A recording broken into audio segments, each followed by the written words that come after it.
Hello, my name is Brant Hunt, and my channel is simply called Discerning What is True. Today is the third day of May, that is the third day of May, the fifth month of 2026. My channel simply is called Discerning What is True. You see, the channel I developed, the name is Discerning. You seek after truth. You're looking for knowledge. But knowledge itself is what we call collecting the various fruits of your mind, and then being able to discern what is correct and what is not, you see. And the whole idea is looking for truth, which is not in our society today and hasn't been for a long, long time, probably thousands of years.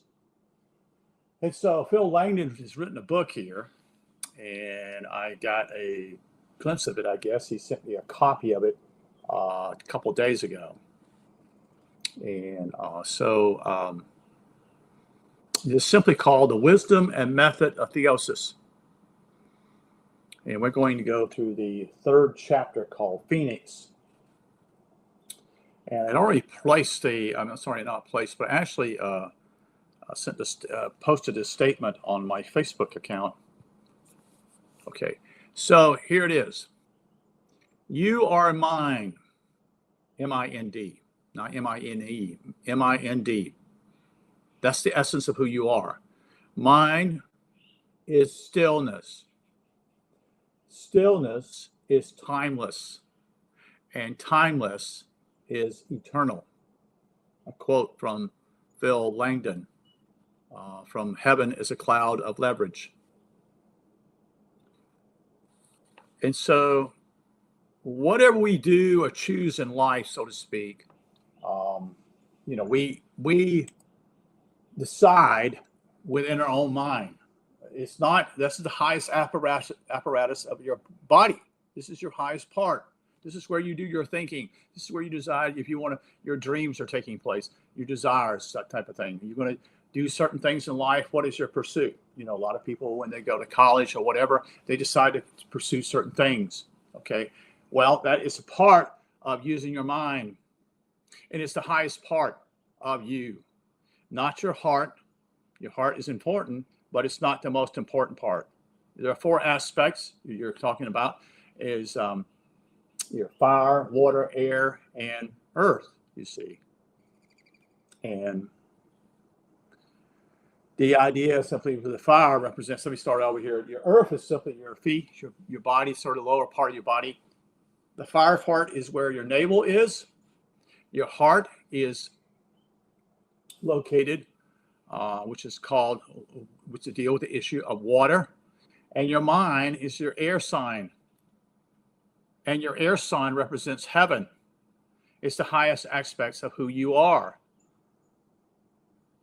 And so this is what I want to share with you guys tonight. Again, a new book by Phil Langdon. So it's called simply The Phoenix. Do you remember how the phoenix rises out of its ashes? Do you understand that? That's what this is sort of leading to. So let's get into the chapter 3 here, as I've done the first two chapters the other day. Wisdom has an undeniable coherence. What does that mean? Well, wisdom is not just knowledge. You have to have the ability to discern how to use that knowledge in a correct way. And that leads to wisdom. And usually older people would have, we could say this in the past, I don't know if it's true anymore, but usually would say someone who's older has some wisdom. Well, they've been around the block a few times, and they have seen certain things, and they basically have made mistakes. And then they decided simply is, I'm not going to make that mistake again, you see, and I'm going to learn from this. It makes sense. That is S-E-N-S-E. In other words, like a fundamental, quote, principle, and goes deeper than the immediate level of everyday life. Wisdom sees us looking with our mind, not our eyes. Any wise sage, male or female, experiences the same reality we all do, no matter when we are born or into what circumstances. Therefore, we can all become wise sages if we so choose to spend our time with that influence. In other words, whatever you pursue in your life here is what you create in a way. And you may want to have a lovely house or this and that. Well, that's what many people do. They dream of that, and eventually they have that. But the problem simply is it doesn't give you any essence. It doesn't give you any wisdom. You see, it is basically the wisdom of the world. And when you die, it's over with. You see, you're only here roughly, 70, 75 years? Many people don't even live that long, you see. So that you can't count on that neither. In life, we are born ignorant. Yes, we are. We are born ignorant, knowing nothing hardly. And it takes time to learn from experience to become adept at anything. If you want to be a good hunter, you have to learn things. You have to experience certain things. If you want to be a good fisherman, or if you want to be a good machinist, you have to start at the bottom and learn. And most of the time when you start at that part, as a machinist, you're completely ignorant of how to operate a machine that is going to create what we call certain machine parts that are very valuable in industry. We can hear about the divine through another, but to experience it ourselves is the only way to truly know it thoroughly and recognize it in another person or sacred text as a result. So, in reality here, there are very few angels that are here on this planet. There are angels on this planet, but in reality it simply is that there's only one that actually is sharing this message. The rest are also doing other things here. Divine metaphysical nature is entirely within, waiting to be discovered in stillness. So stilling the mind, that's what you want to do, is coming to recognition of who you really are. But that means simply is you have to be still. You see, the whole idea here is that the ego is in control. And there isn't much, the ego is fragile. The ego is fearful of all kinds of things. In fact, with myself, that's true, you see. And others, the fear of death, a fear of going to school and having a test the next day. And even more fear if you haven't done any studying to prepare that test, to be able to take that test and do well on it. Divine metaphysics nature is entirely within, it's not outside yourself, waiting to be discovered in stillness. Scripture says, I think it's Psalms 48:10, be still and know that I am God. They don't teach that in church, do they? They'll tell you that other things about that verse. It's a command. Be still and know that I am God. Very simple, few words, very clear. And people, if you really actually look at it, it says, be still. Okay, stillness would reveal what I would call knowing that I am God, that I am from God. But people think completely opposite of that. People actually create an environment and say, they're in, as I listen to Joel Goldsmith, many people think that just being quiet in a room provides stillness. No, that might be advantageous in some ways, but the key simply is, which it would be, to still yourself. But you have to still your mind because, see, the ego is a very fragile deal. It's fearful, like I said earlier. It was created basically in a lot of ways due to trauma, you see. And it's fearful of everything that goes around you. As you get older, it becomes even worse. It does. So let's continue where I was at.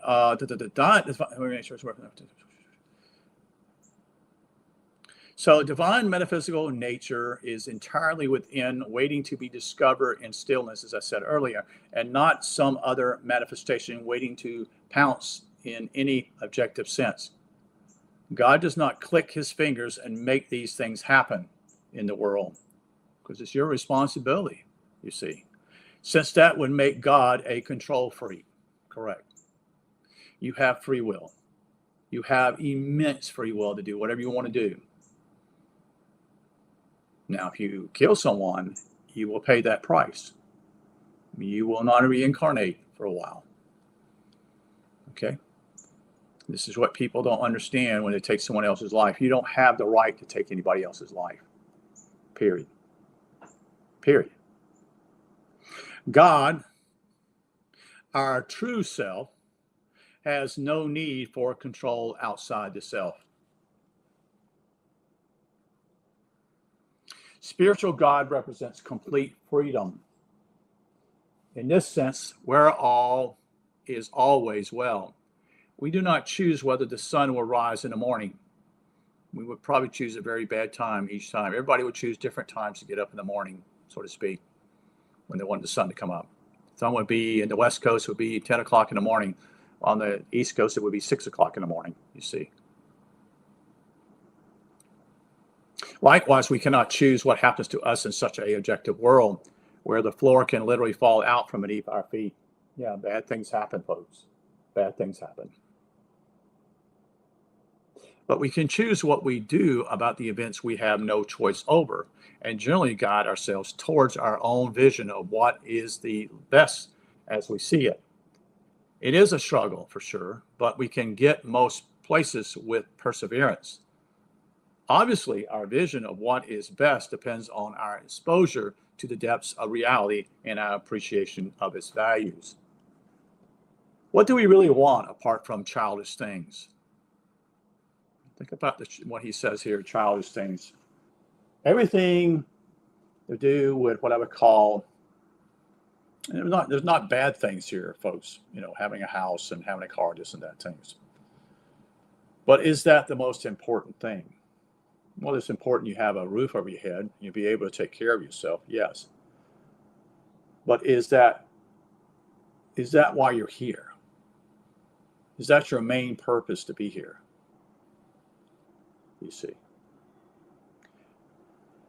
To have meaning,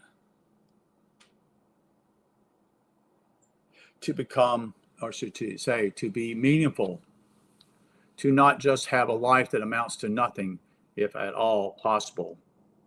Everyone does this in some capacity aligned with their own nature. For instance, in the book called Bhagavad Gita, a short discourse outlines the nature of three major pursuits in life. In fact, we can say four that correspond with our body centers. A mindful life is pursuit of understanding truth, philosophy, and reality finds its way into the higher realms of existence naturally. A life in pursuit of emotional content without sense and reason stays the same spiritually. Nothing changes, and there is no development. A life in pursuit of physical pleasure and lower desires amounts to a wealth of nothing that withers the spirit in ignorance. Listen, this is what people choose to do in their life, you see. And when they come to the end of their lives, some are enormously disappointed. But it was their choice, see. God doesn't control what you do, you see. You have free will, as long as you do not do harm to others. The question is, what lasts forever? Many people think simply you're here and you're gone. You won't come back here. No, you will continue to come here, reincarnate many times. And that's, again, the mercy and grace of God. People don't see it that way. They don't think it's fair that they're here for 60 or 70 years of their lives, maybe longer, whatever. And most people don't really develop till maybe around 40 years old, just to begin to ask questions, especially a lot to do with eventually having family, having children, that type of thing, getting married, and half of your life's already gone by. And then you have less and less time to develop, you see, because if you're a mommy and a daddy, you're going to spend a lot of time with your children. And you can also spend a lot of time, quote unquote, working in order to provide for them.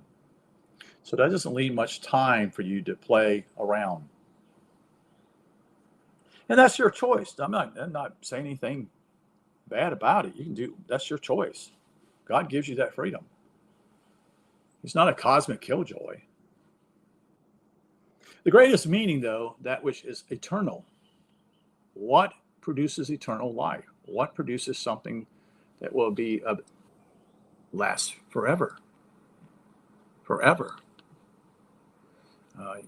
Compared to 2,000 years, living 70 years is nothing. Sense and reason allow us to fathom objective reality and even discover the mind in depth. But personal meaning is the issue that we value most, and therefore it is meaningful to have relationship, because that is all we have in any personal, meaningful sense. Relationship with our material surroundings is objective. Objective means simply it's not subjective. It's objective. It's above subjective thinking. Being objective is being able to see what is false and what is true, what is real and what is not. You see.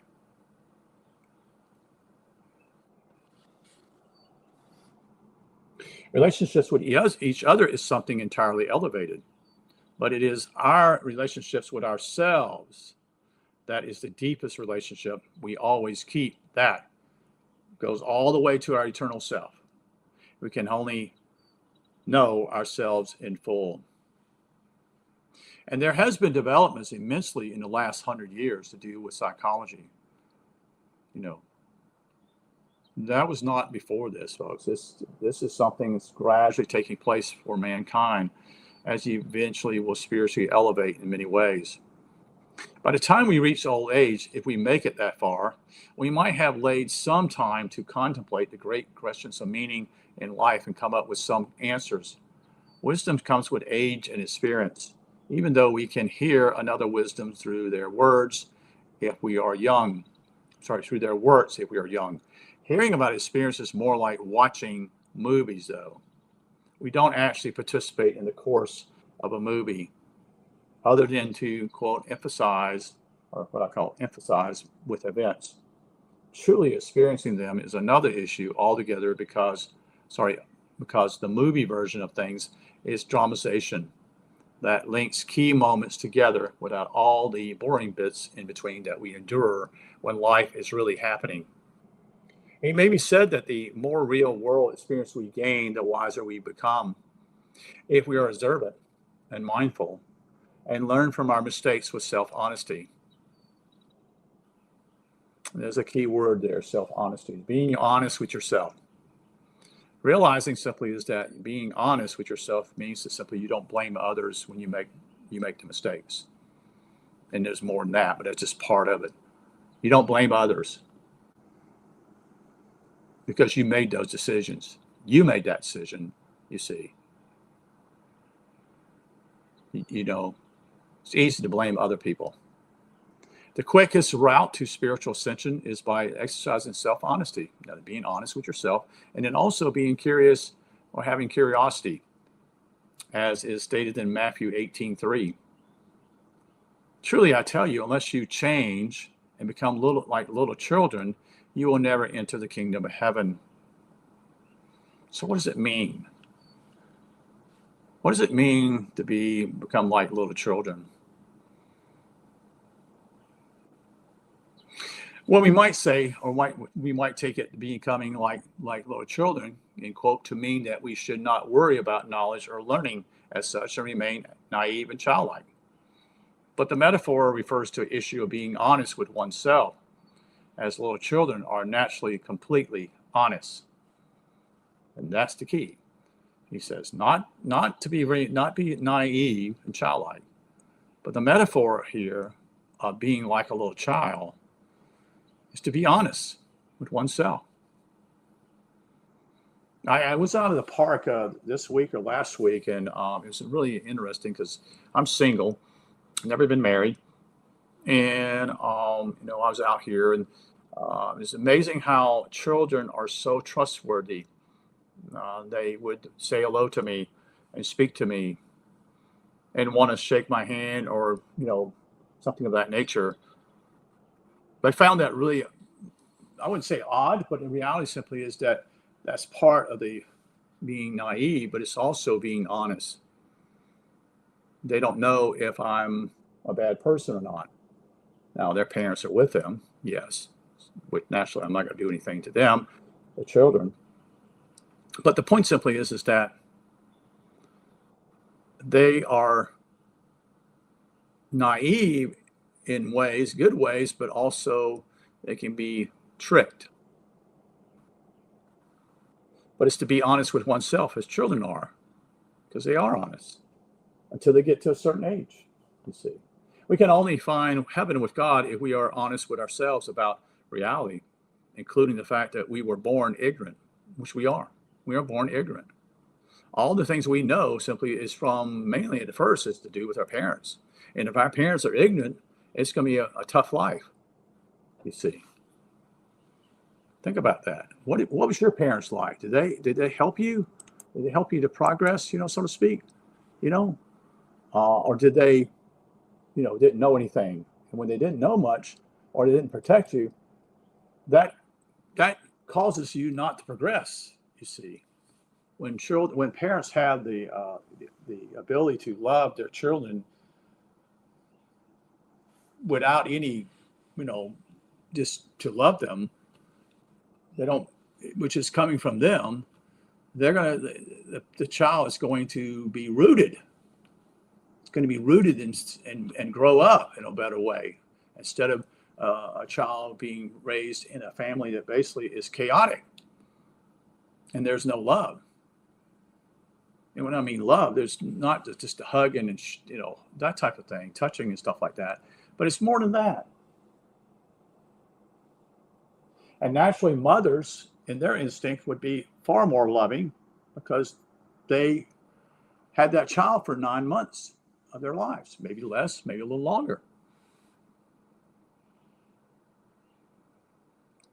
One of the things that did happen to Phil in Cambodia, he spoke about simply is that there was a quote to him within himself.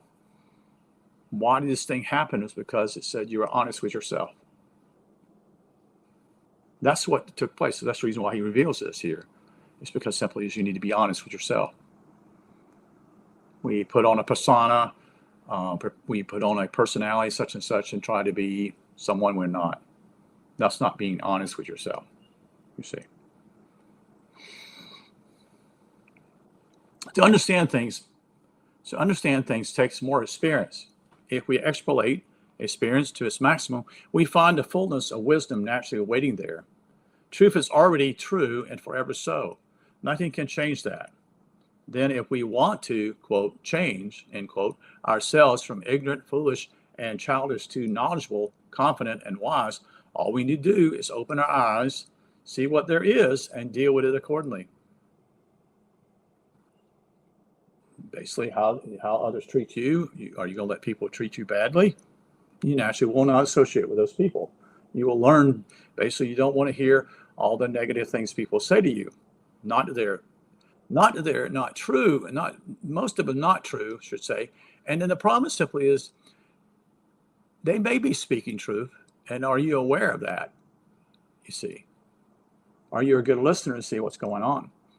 Anyone wanting to know the great truth has at their disposal the same toolbox as any other person before. A head, you got a head with which to do thinking. A heart that which is to love. A belly with which to eat, and a groin with which to excreate or procreate. Breaking things down like this in the hallmark of deconstructing our human makeup with point blank honesty to see the patterns and principles involved with our psyche. It has been done like this for centuries. The upper three body centers need food or varying kinds. The mind needs brain food, so to speak. Food for the soul of a metaphysical nature, as well as real food to support its function. The heart needs companionship, and the belly needs food to digest. Which of these are the most useful to wisdom? We could say all of them, end quote. If they all help us survive to be able to contemplate another enough to approach wisdom or focus on one or two at most that matters most.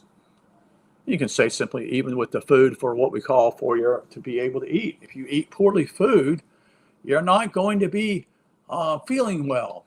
Okay, you're going to feel worse. If you choose the wrong kind of things to drink or food, whatever it is, you're not going to be able to mature because you're eating poor food. So, like I said, the four elements are air, water, fire, earth. The whole idea is with all four of those is to create the fifth element. Some would say that would be ether. We as humans are easily swayed by simply seeing something beautiful or an event that takes our attention, just like a butterfly that flies near you, or as a bird chirping such and such, or a beautiful flower. We can be our own worst enemy and simply think of something horrible and start to feel horrible as a result, or vice versa. Think of something wonderful and we start to feel wonderful. We are naturally empathetic to our surroundings and easily influenced by our own thoughts, which means we can easily be fooled and controlled by another. If we compare our mind with the sky, we can associate clouds with thoughts and see them as ideas floating through, unlike us who remain at the crystal blue sky. If we are not in control of ourselves, someone else can move in and take that position mentally and or physically. Others can cause a storm in our personal, quote, sky, end quote. Being in control means being in control means being calmly in the know. To know ourselves and fully, truly means to know spiritual God. Because we are part of God. Our spirits are from God. Spirit world is all from God. Our spirits never die, but our bodies do. And what we want to do is to take care of our bodies here because we can do the most for that to bring about spiritual wisdom. If we are wise, we must also recognize that the human body and its mind is a beast and a monster that we must learn to control. It may often want things, but do we always need them? Or are we over engaging our indulgence and falling out of self-worth and balance? The only way to control something is to understand it. This means we need to understand human psychology, since all of our bodily faculties are controlled from the head where the psyche is housed. The reach of psychology, however, is beyond the scope of this book to cover, and we'll simply point to further study in this regard with Carl Jung and Sigmund Freud. Looking at our body centers, the head, the heart, navel, and groin, we recognize that the head thinks, the heart feels, the navel desires, and the groin lusts. Out of these four, the most useful are the upper two. So the head to think, the heart to feel. The lower two are more functional. We can all understand how we get worked up, either sexually or emotionally. Either way, desire at the navel is the driver, when emotion above or lust below is the vehicle.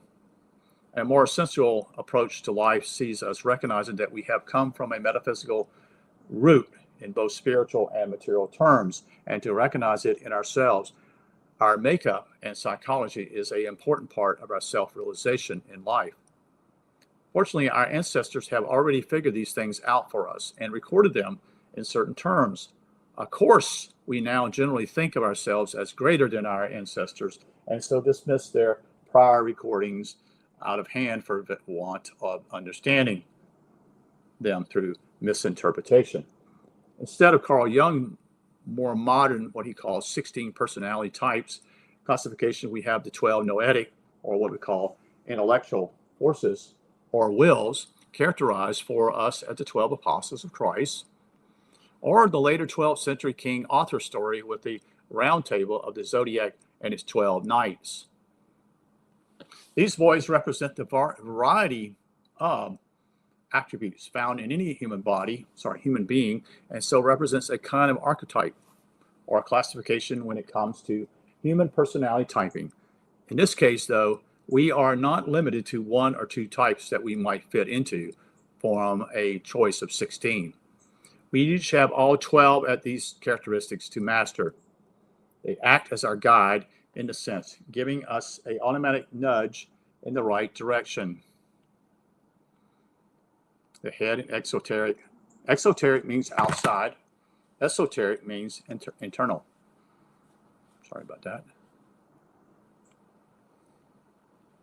There are a variety of sequences and associations between the apostles or knights and the zodiac. The point is not that the association is different, but that the characteristics are identified no matter who they are ascribed to. Faith would be Peter/Aries. Comes from knowledge. If we want to cross a treacherous river and we need to make a boat, we will make sure the boat can withstand the crossing, or there will be no point in trying.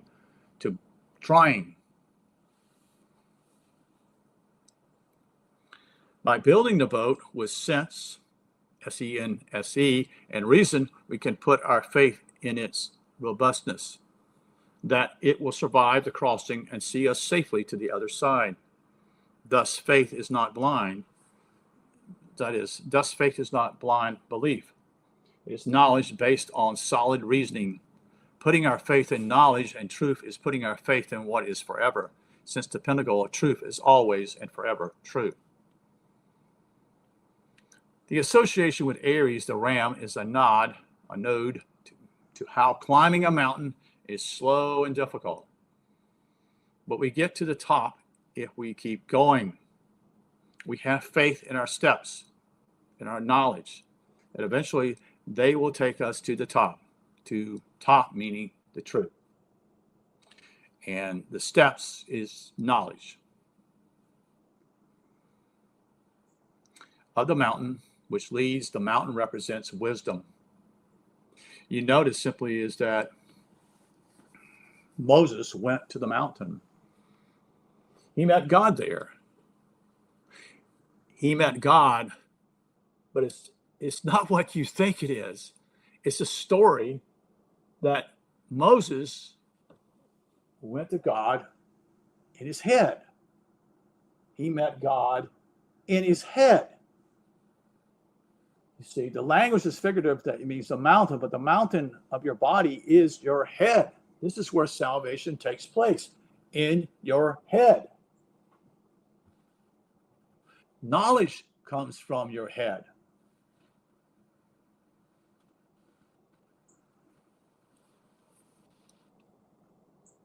If we are to understand the core of truth, we need inner strength, such as Andrew, who is Taurus, to stand the knocks and bumps that life throws at us as a distracting set of problems caused either by the objective world or by others who try to throw us off our path. To come back to study after time away takes strength, since we cannot spend every minute of every day studying. We must have breaks and time away from deep thought to relax and recuperate. Without rest and play, away from the toil and struggle of work, we might have a psychotic episode and give up our ascent entirely. And then we go to the next one here, zeal. These are all aspects here again, as Phil's sharing.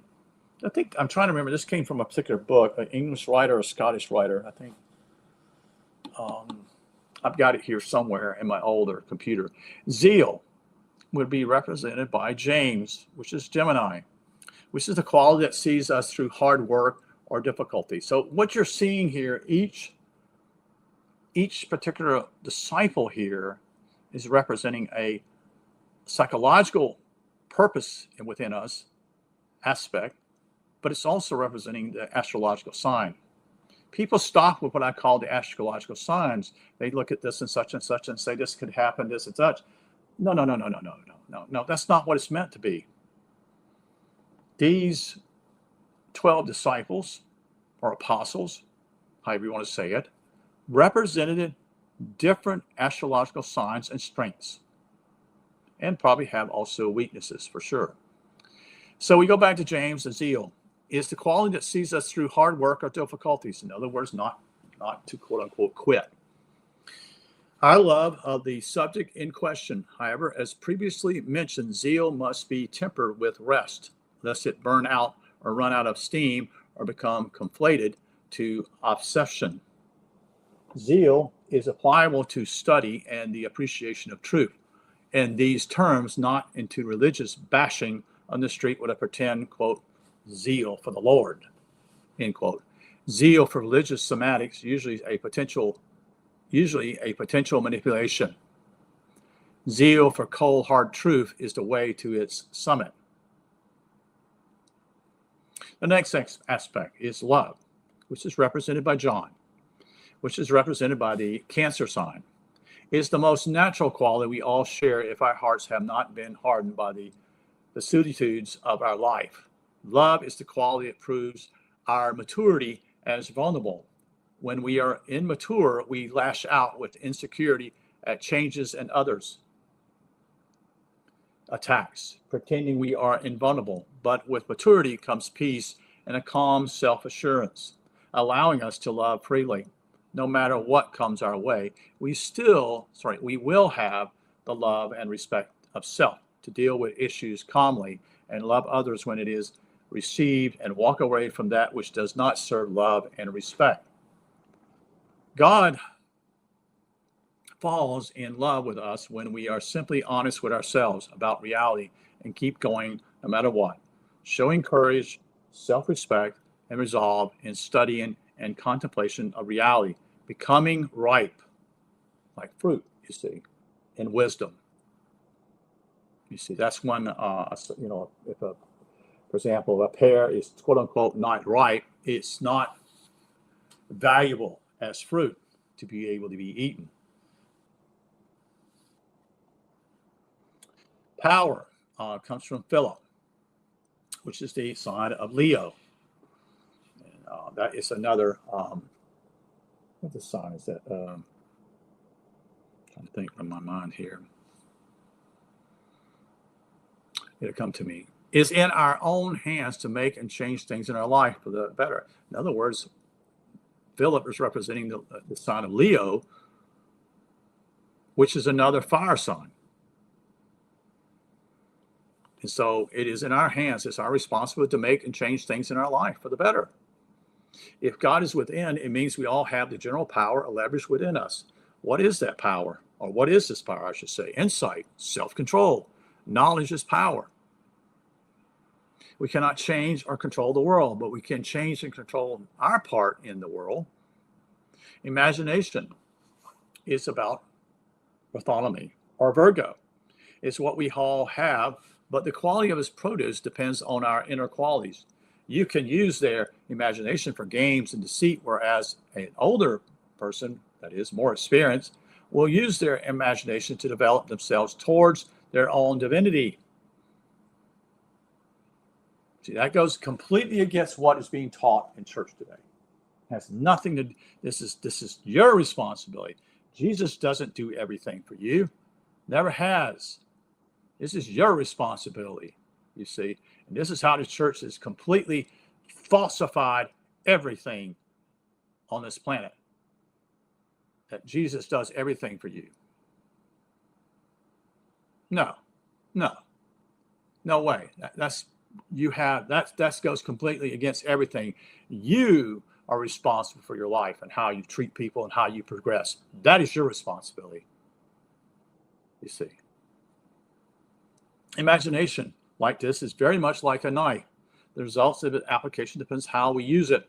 Without it, we cannot hope to use logic and reason to fathom difficult issues with precise understanding.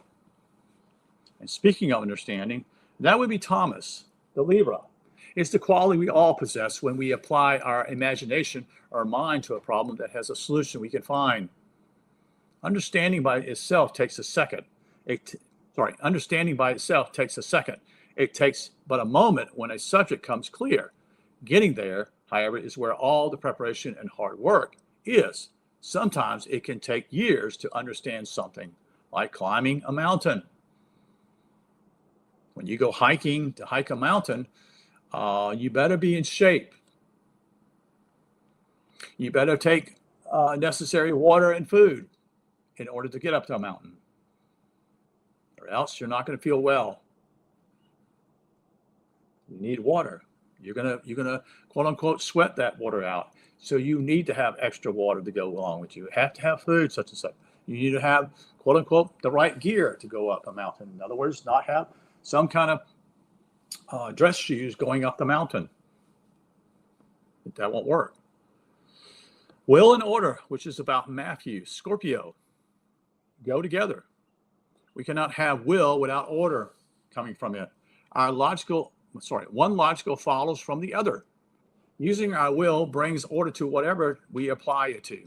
If we need to fix a car and we are a mechanic, we bring our will to bear on the task and bring order back to the car by fixing it. This suggests a right process that comes about through correct use of this power we all have. If we misuse it, we end up with more weight to carry than necessary. The next one is discernment, which is Sagittarius. Sagittarius is another fire sign. Me being Aries, there are three fire signs. There are 3 water signs. There are 3 earth signs. And there are 3 heart signs. So James, that is a most useful and necessary tool in this sense. Without it, we are gullible and could walk off a cliff on a bogus of ice, unbeknownst to us, that is designed to make us falter. Sophisticated discernment helps us see through the subtleties of semantics and illusions. When we see behind the magician's curtain, we discover it is all illusion, and there is no true magic or miracle in use after all. Discernment breaks down the facade and lets us see the truth as it is. Along with the love of truth, discernment over truth will get us to the summit. Knowledge alone, however, is not enough, and most information is useless today. Reaching to understand truth and reality in depth is an honest endeavor, distinct from the hubris of self-puffery. In other words, being puffed up with knowledge. That might come from great knowledge in a particular field. But that, there are people, folks, that basically are, they have majored all their life in knowledge for their work situation. In other words, they are chemical engineers or mechanical engineers, but they don't have a lick of science, a lick of sense in other areas of their life. They major in one area, but they can't carry on a conversation. They don't know how to love others. They don't know how to deal with when they're frustrated or something doesn't go right for them. So they don't have the abilities because they're all major on this certain thing. It's like a quote unquote like a horse that has these blinders on and such and such. He goes to aim there, but he doesn't see anything else outside. Which is the problem with people today. They major in these certain aspects, but they don't have a lick of common sense in any other areas of their lives. I watch people, just me being a political science major in college, I watch people and I'm completely befuddled by the stupidity of people who major in this stuff and have no discernment of what government's all about. They don't. They say to spend more money, this and that. This will solve the problem. Just put money at it.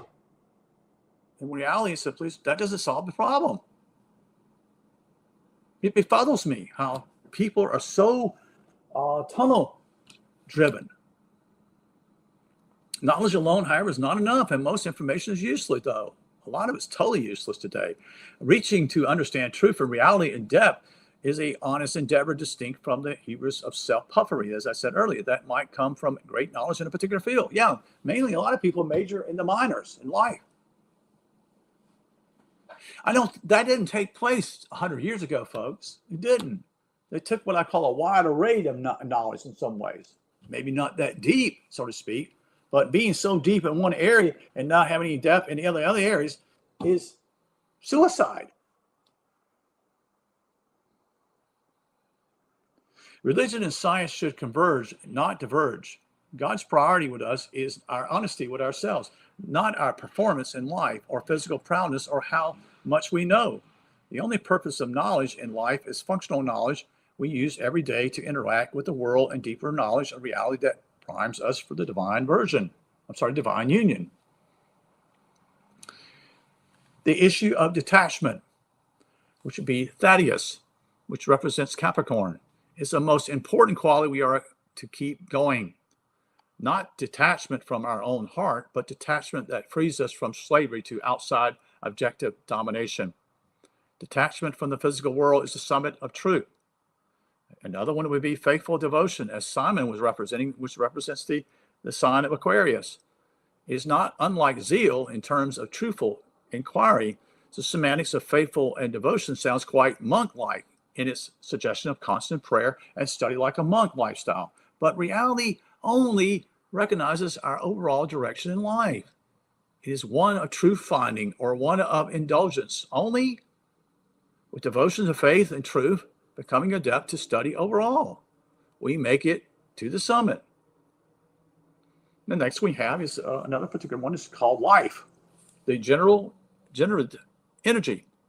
This is represented by Judas, or the age of what we call Pisces, which is the age that we really are basically almost maybe coming out of. I don't know. This is our physical mental health meter of sorts.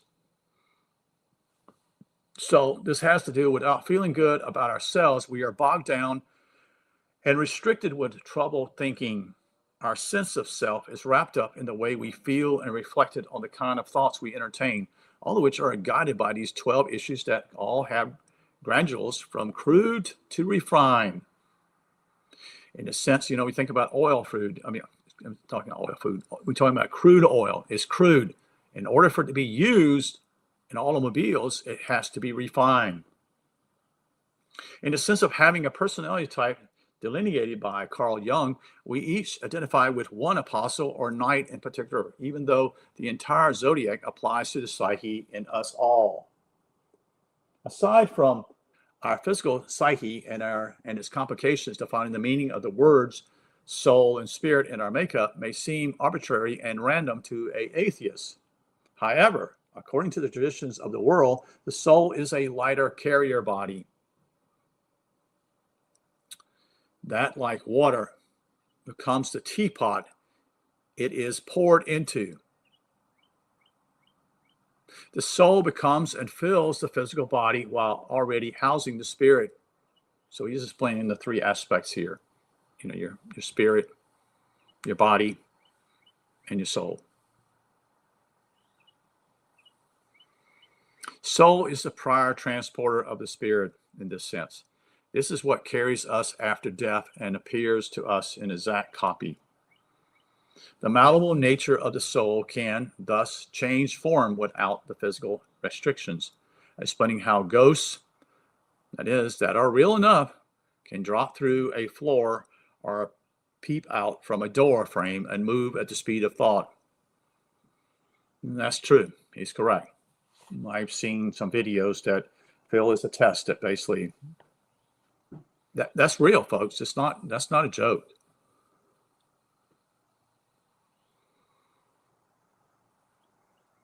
When we are reborn as spirit in Theosis, the soul shrinks to the size of a point and matches spirit nature to become light.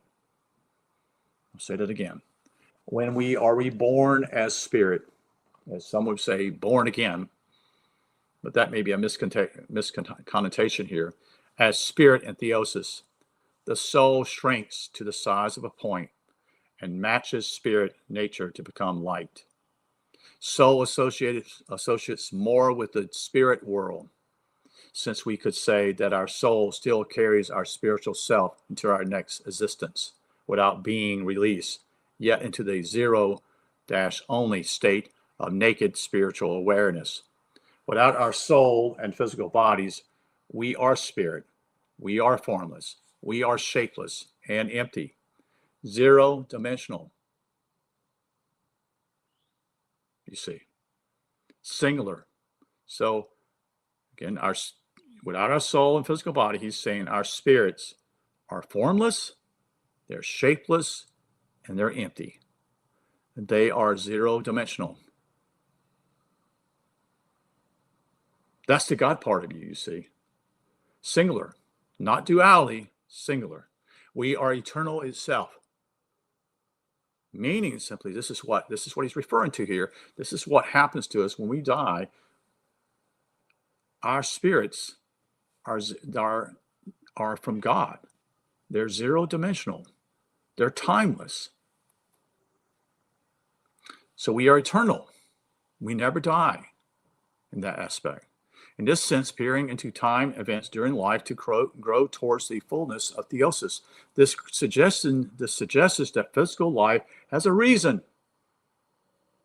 That you're here for a reason, folks. All of us are. In these spiritual terms, to fill the void of our own nothingness.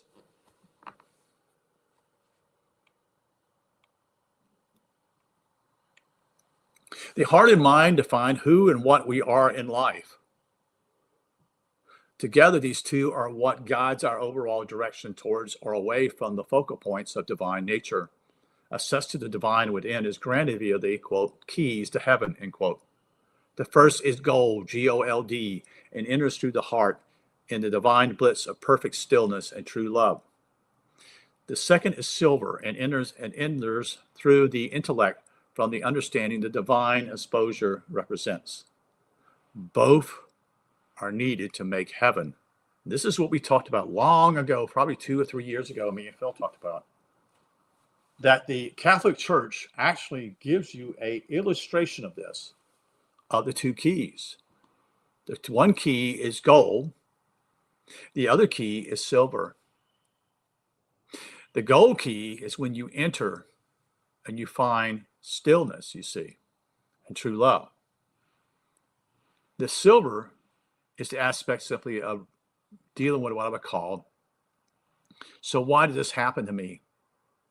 In other words, why did I discover this? This is what a lot of people, they meet God, but they don't understand there's two keys. Yes, they've got the one key, and they think they met God, which they have, but the reality is simply is in order to solidify that, it must be two. In some ways it would be, and this is a poor analogy, but it might be something what we call with Augustine. The idea is simply what we call justification and sanctification. But I don't know if that's kind of a way of explaining this. I don't know, because I have issues with Augustine. Okay. But this popped in my head. Both are needed. In other words, in order to create heaven within yourself, they have to be worked together. They have to come together. They have to work together. Symbolism abounds in the color chosen for the keys because they represent the sun and the moon. That's right. Sun is gold. The moon is silver. The two classic bodies associated with male and female principles in terms of interdivine marriage. You know, you see that in what we call long ago, back in the 1500s, during the Renaissance. There are pieces of art. You see a man who's totally naked, has a sun sign on top of him. And you see a woman who's also totally naked, which is showing basically somewhat of what I call a spiritual aspect. It's not with clothes on, you see. Okay, so that would show the physical. With them being both naked, it's basically showing a spiritual aspect of it, you see. And they both, come together in a marriage. But what it is a spiritual marriage. You see, the female has certain gifts and the male has certain gifts too. In order to, quote unquote, produce a child. And to produce that child is the new you. It is, quote unquote, dealing with duality and becoming singularity, becoming single-minded, no longer double-minded. And so the sun radiates warmth with gold, and the moon reflects cool white or silver. Even our light bulbs in the past used to be called cool white because it basically provides a white-looking color light bulb. The sun is masculine. The moon is feminine. Men perspire and women glow. These two orbs in the sky are chosen because they are the most prominent and are metaphorically applicable if we describe the divine marriage of Theosis as the union of internal masculine and feminine attributes. This is classically known as the Hieros Gamos, or sacred marriage in alchemy. Their perfect union starts by becoming perfectly still in divine nature and falling in love. The verse that brings this up is Psalms chapter 46, verse 10. Be still and know that I am God. They don't tell you that in church, do they? Do they ever talk about these things, folks, in church? Do they really talk about these things in church? No, they don't. They don't have any idea what they're talking about. They are spreading a false gospel, and the whole world is corrupt because the truth is no truth in this. It's corrupt. It's all corruption, and people think they're going to heaven, but they never worked. They never even pursued these things of deeper things that Phil's speaking of. Who is on the wide road here, folks? Who is on the wide road? Scripture speaks about that. If we want to know God, we must become perfectly still in body and mind. Not that simply being still is enough to know of God directly. We can be physically still watching TV or while meditating, but the mind is pulled in a direction of what we are watching or thinking about. We need to focus entirely on still white light and nothing else. This is direct route to the sacred trance, which is really about having the fullness of awareness, focusing entirely on a still white light in the most relaxed mental state, the same mental state we enjoy while on relaxing and stimulating holiday, a sense of freedom and ease with no distractions or no mental troubles. From this pleasant state, if we focus on a single white light, forgetting our surroundings entirely, we become the mental state of what we observe and focus on. A few moments will be enough, but there is no need to worry about time in this relaxed state. It is the focus that counts, not the length of time as such, since it does not take long to become still-minded at all, if we are relaxed already. The time dilation effect of doing this on our perception is noticeable. A few seconds will feel like a much longer time, more like half an hour. The effect is pronounced and profound on our awareness. We are timeless, you see. We are timeless. We come from God. They don't share that exactly in the church, do they? Also, you see, they keep people in darkness. They keep people in darkness. So they're not sharing the truth at all. They don't say these things. They don't speak about you being timeless or aware. It's now focused on the same timeless issue of stillness. Like looking to a spiritual mirror, we become the same awareness as the spiritual nature we are. We become aware of what is timeless in its fullness.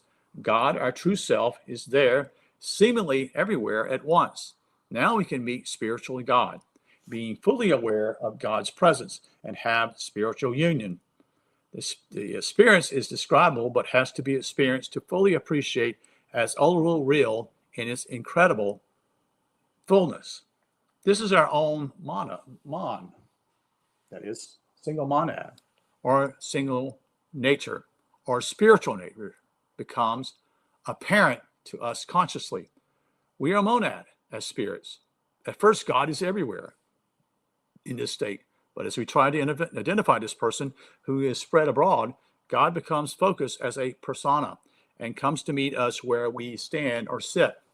Then God's persona merges with us and we become one, lifting us up into the sky to our awareness where there is no weight. Like God's spiritual nature and falling in mystical and magical romantic love. Knowing God is knowing the deepest love. And so we say that God is love to emphasize this first divine key to heaven. With the loss of any sense of weight, a cold flickering starts in the center of the chest and within a few seconds makes its way up to the throat. area, becoming a great blue and transparent flame whose core is a column of about 10 inches in height. The ultra coal fire takes over our sense of self as our new body or dwelling and is the most refreshing sensation. Not only is the flame ultra cold and perfect refreshment, but its nature is ever changing and as such is always brand new. We are also filled with divine gnosis. A secret about God in these terms follows logically from the fact that God is everyone's true self. God is singular spirit. Spirit is the same. We are all aspects of our spiritual being. Meeting and merging with God, then, is a kind of a personal fullness where no one is missing in action because God is the perfection of ourselves, a natural condition of our infinite future self, the quote, us, end quote, that has done it all to find that the only thing left after all is said and done is true love and companionship. Personal connection like this is most valuable in terms of meeting in life when compared with the world and its chaos. We are inhabited with the first key, divine bliss, peace, stillness, love, perfect. Now is the time to be in the blitz of stillness and recognize how simple this first step really is. Becoming stillness itself is emphatically mental attitude, an easy glide from a cool, relaxed state to begin with. Doing this in a sacred temple is a good catalyst. The surrounding wreck of divinity, knowledge, and a robust stillness for a taste of spiritual God's nature, we can look at the description offered in the Apocrypha of John, which states that, quote, and I asked to know it, and he said to me, quote, the monad, which is singular nature, zero-dimensional, is a monarchy with nothing above it. It is he who exists as, quote, spiritual, bracket, God and Father of everything, the invisible one who is above everything, who exists at incorruption, which is in the pure light into which no eye can look. Quote, that's end quote there. He, quote, he is the invisible spirit of whom it is not right to think of him as a God or something similar, for he is more than a God, since there is nothing above him, for no one lords it over him, for he does not exist in something inferior to him,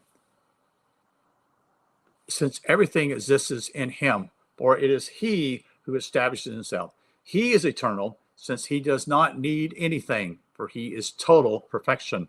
He did not lack anything that he might be completed by it. Rather, he is always completed perfect in life, end quote.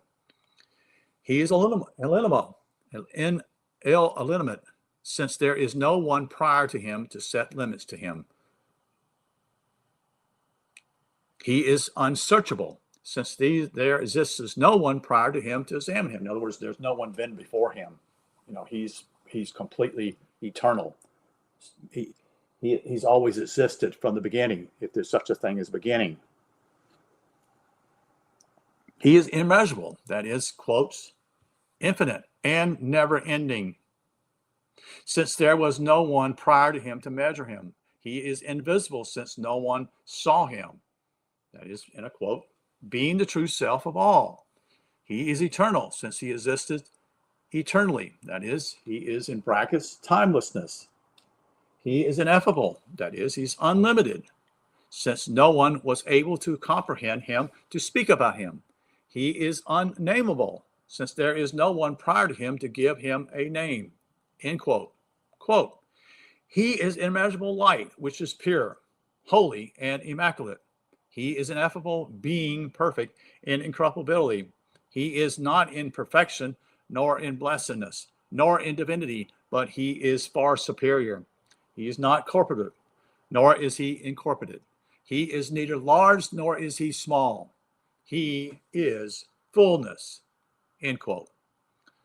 There is no way to say, that is, quote, there is no way to say, quote, what is his quality, end quote, or, quote, what is his quality, end quote. I should say let's start over here. There is no way to say what is his quantity, end quote, or what is his quality, for no one can know him. He is not someone among other beings. Rather, he is far superior. Not that he is, quote, simply superior, but his essence does not partake in the eons nor in time. Again, he's timelessness there. For he who is partakes in an eon was prepared beforehand. Time was not appointed, or I should say apportioned to him, since he does not receive anything from another, or it would be received on loan. For he who precedes someone does not lack that he may receive from him, for rather it is the latter that looks expectantly at him in his light as the true source of all, end quote.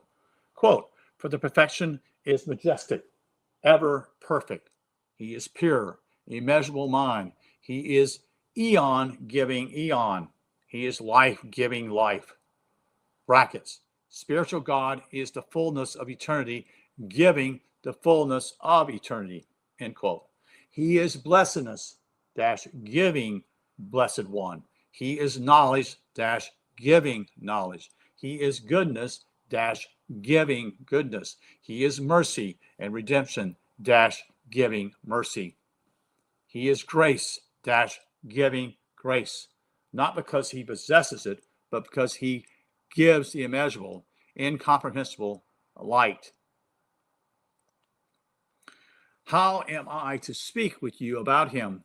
His eon is indestructible, meaning zero-dimensional.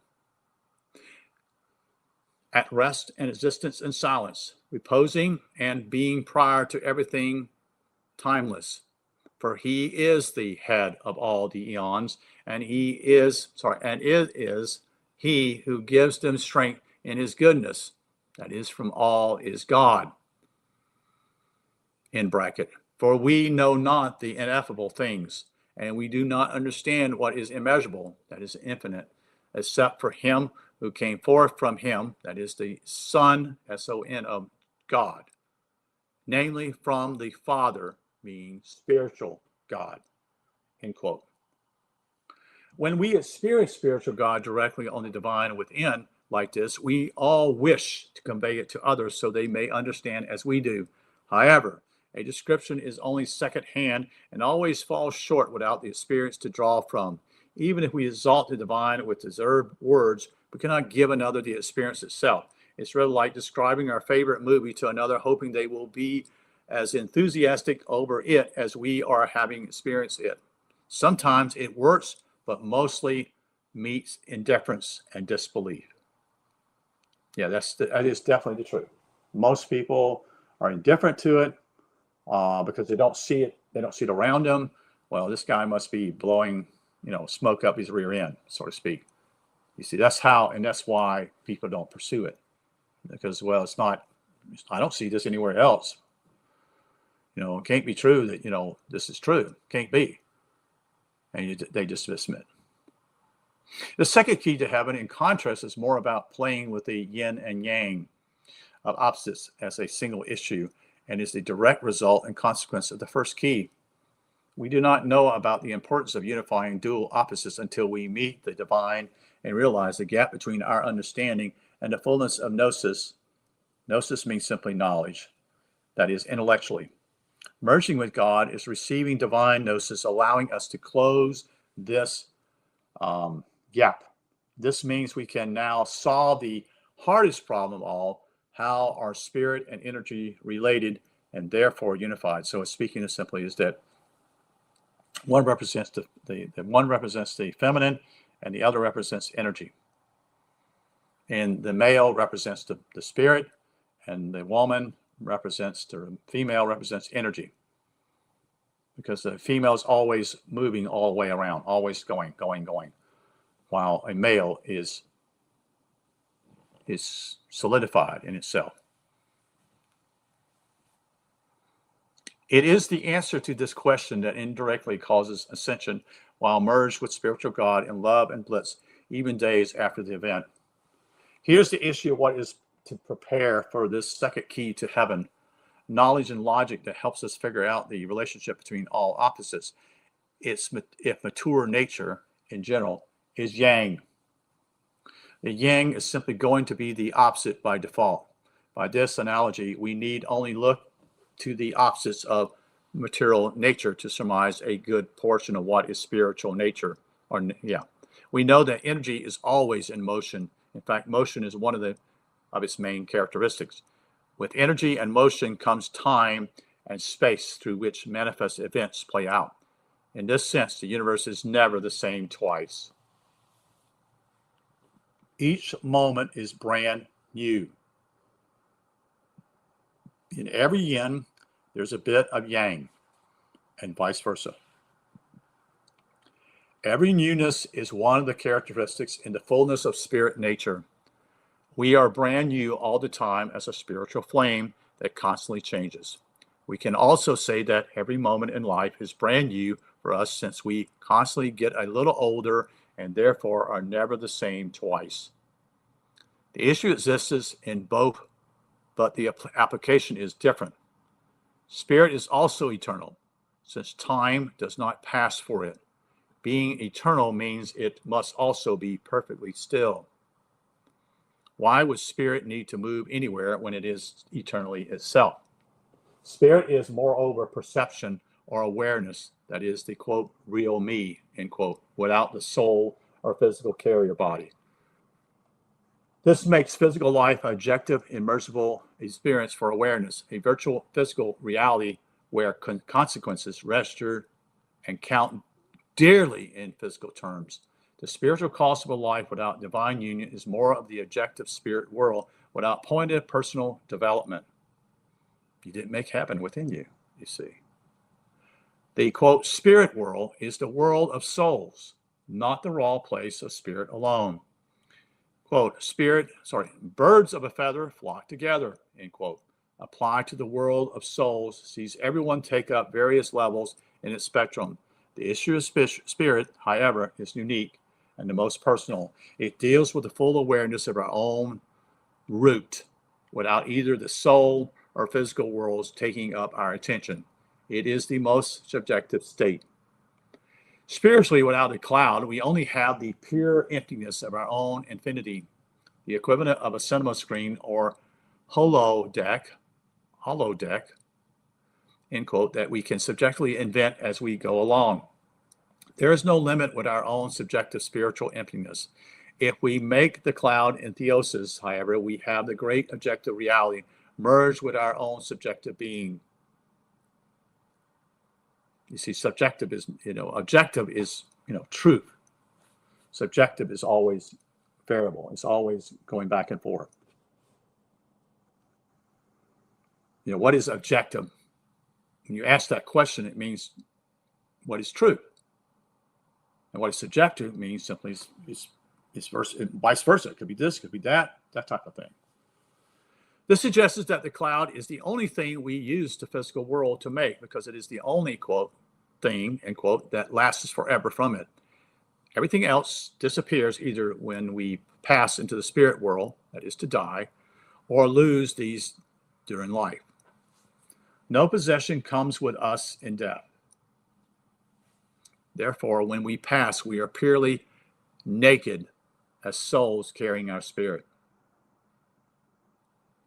The merging with God's Holy Spirit means we are able to see like God, to know what it is to be God in blissful peace. After a few days, we are still in the same state, but we naturally investigate the nature of the divine now that we are so deeply immersed. The contrast between the two natures, the divine and the physical, should not be underestimated. They are as opposed as black and white. Physical nature can now be summarized as a single material in a variety of states and forms. This makes it very easy to contemplate and compare with immeasurable infinity of the divine. In the same sense, the divine is a single spirit, but has many characteristics. Spirit is timeless. Okay? Your body is not.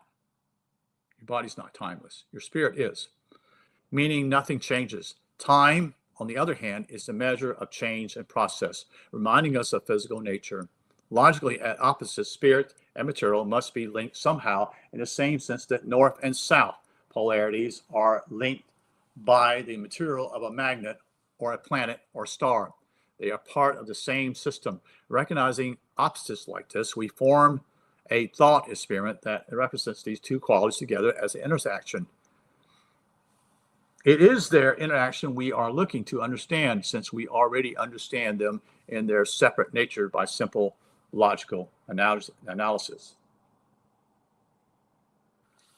The thought experiment must be simple enough to not only overcrowd the idea with too many parts, and yet deep enough to represent the two opposites with accuracy. There should be no need to outline such a thought experiment, since the student should have become proficient enough by then to produce their own. It may take a few goes and a few days from the divine union event, but suffice to say, a successful thought experiment will reveal the truth that all is ultimately God. Out of the dual relationship, the one between time and timelessness is the most interesting to focus on. We can build a mental picture of the qualities of timelessness in terms that would allow as many as of its characteristics at once. It is easier to do this than to have lots of different concepts floating around individually that we have to, quote, keep reminding ourselves of. An example that works: timelessness is represented as a thinnest surface of a white paint on a wall that is not there. It's just a sponge or splodge, what we say, of white paint, dried in place as an analogy to the stillness and unchanging qualities associated with zero dimension. This is a metaphor after all. Time and energy, the opposites, you see. In contrast, are a set of simple hair-like waves emanating out into the space away from the white surface, relating them together. Time then expresses the contents of the timeless fullness, bit by bit, as if spirit itself were being stretched out in time to be known to itself in the opposite physical sense. The thought experiment looks like this. The two opposites rely on each other and yet become the timeless inner nature is eternal and is the lead. It is more important than the outer physical world in a way, being timeless and infinite as a source and conclusion of being.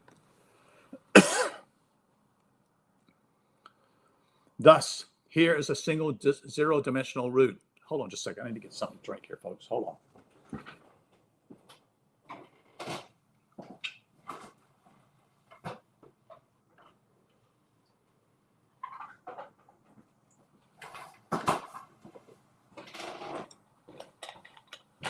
Thus, let me get a swig here.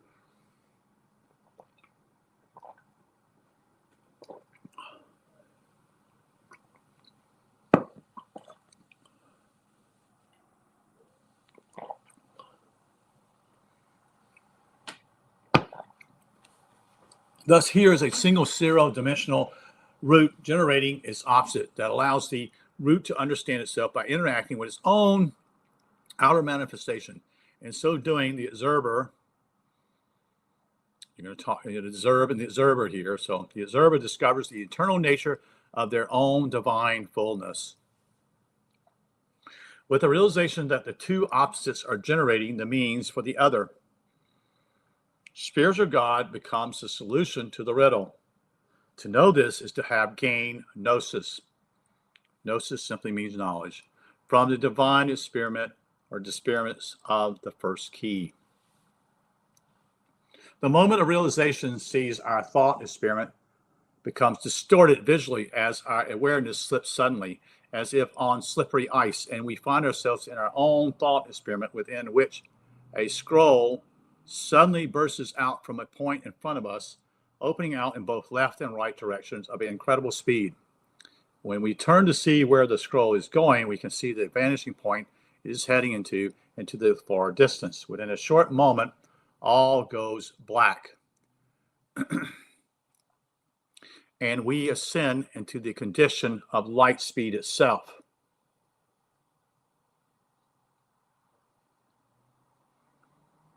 So we hear these things about the Bible is saying Jesus ascended. This is what it's speaking of, so to speak. But remember, there was no real Jesus, folks. So these are stories. These are, when I say myths are actually to reveal truth. And so at light speed, meaning there is no time and no space. Just pitch black, infinite energy, void in all directions, infinite zero, transparent as a, quote, sea of glass, end quote. This is the nature of zero-dimensional or monad, meaning singular. It is the expansion of our own true self.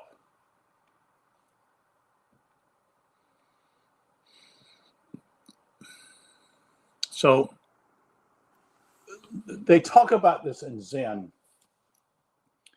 what they call the observed and the observer.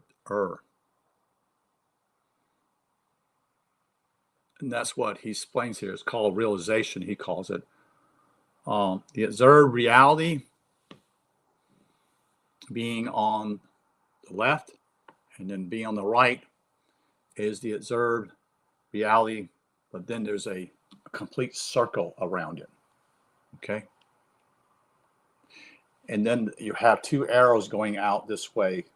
Meanwhile, the observed reality is like a straight, what's it called? Not a square, but sort of like a rectangle shape. Shows it that way. In the void alone, we have but our own imagination, pure subjective potential. Here,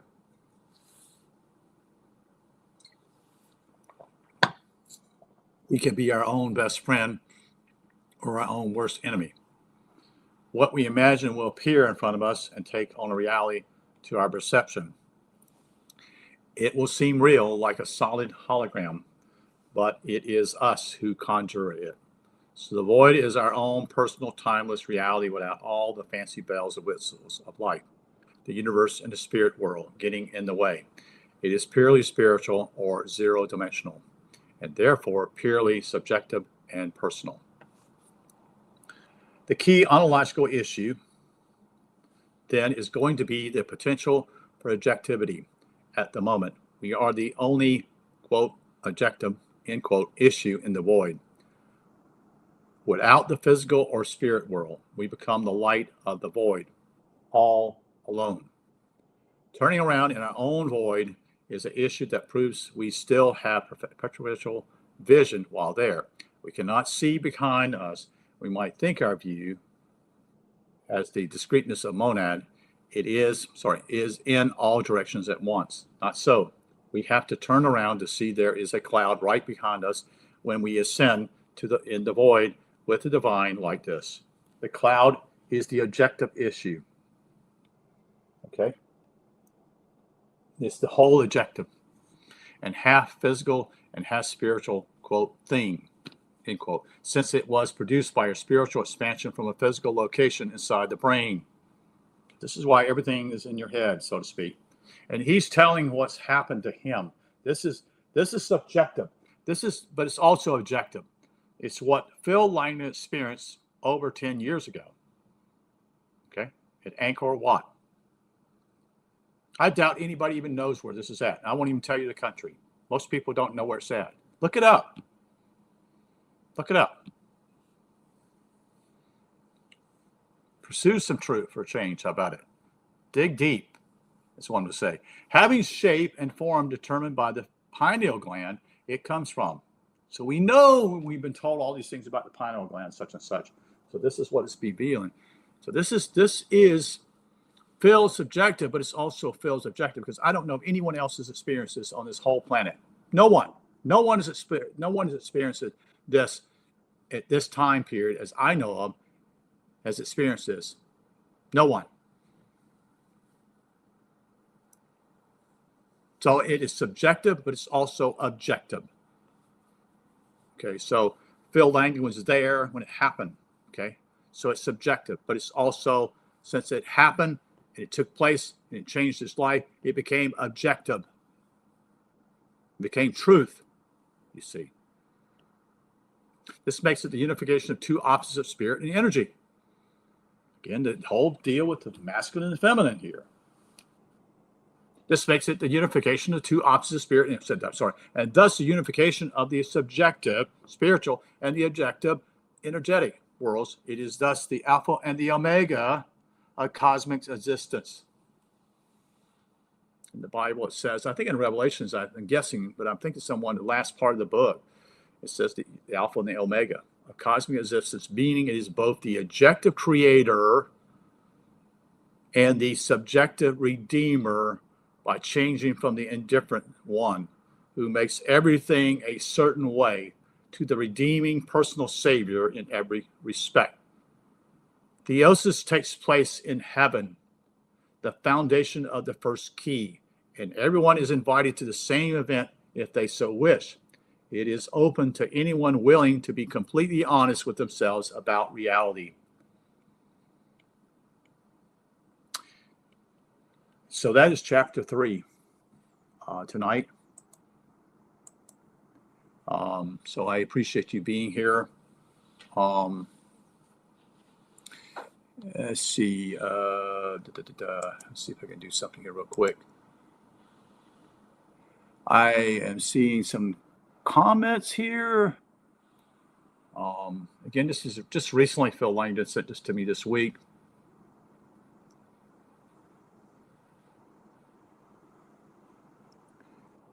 And I actually will. I cannot see the questions here. I see somebody has asked some questions here, or either made some remarks.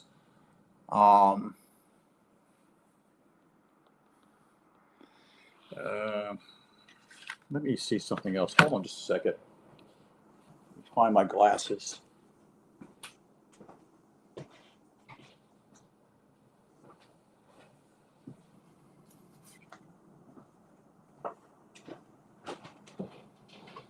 I might not yet be able to see this. This is so bright here.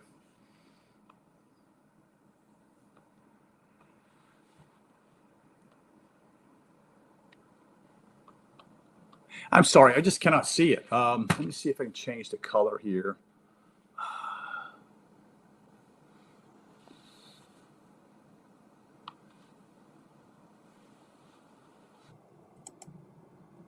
I need it to be in a dark mode, and I can't get it in dark mode on this way. Seeing it, that's the problem. I know someone's live here. One person's made a comment here. Looks like someone's made the same comments here. So I'm going to bring the computer a little bit closer to me. I don't have the best of vision like I used to have, so it makes it a lot harder for me to see here. So I probably would not be able to tell you the answers anyway.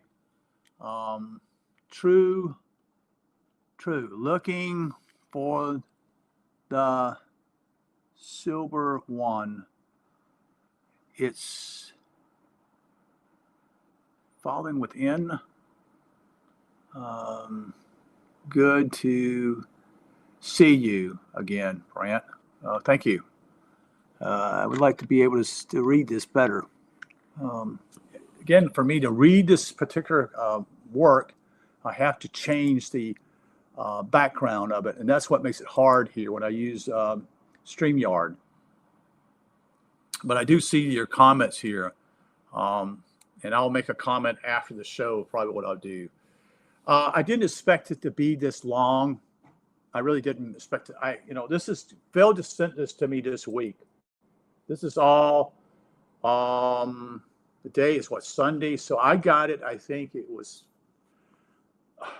Thursday or Friday, but I never did anything. Maybe it was even early in the week, but I didn't know about it. And then I downloaded it, and I read on the first day of May. That was Friday. So the first day of May, I read the first 2 chapters.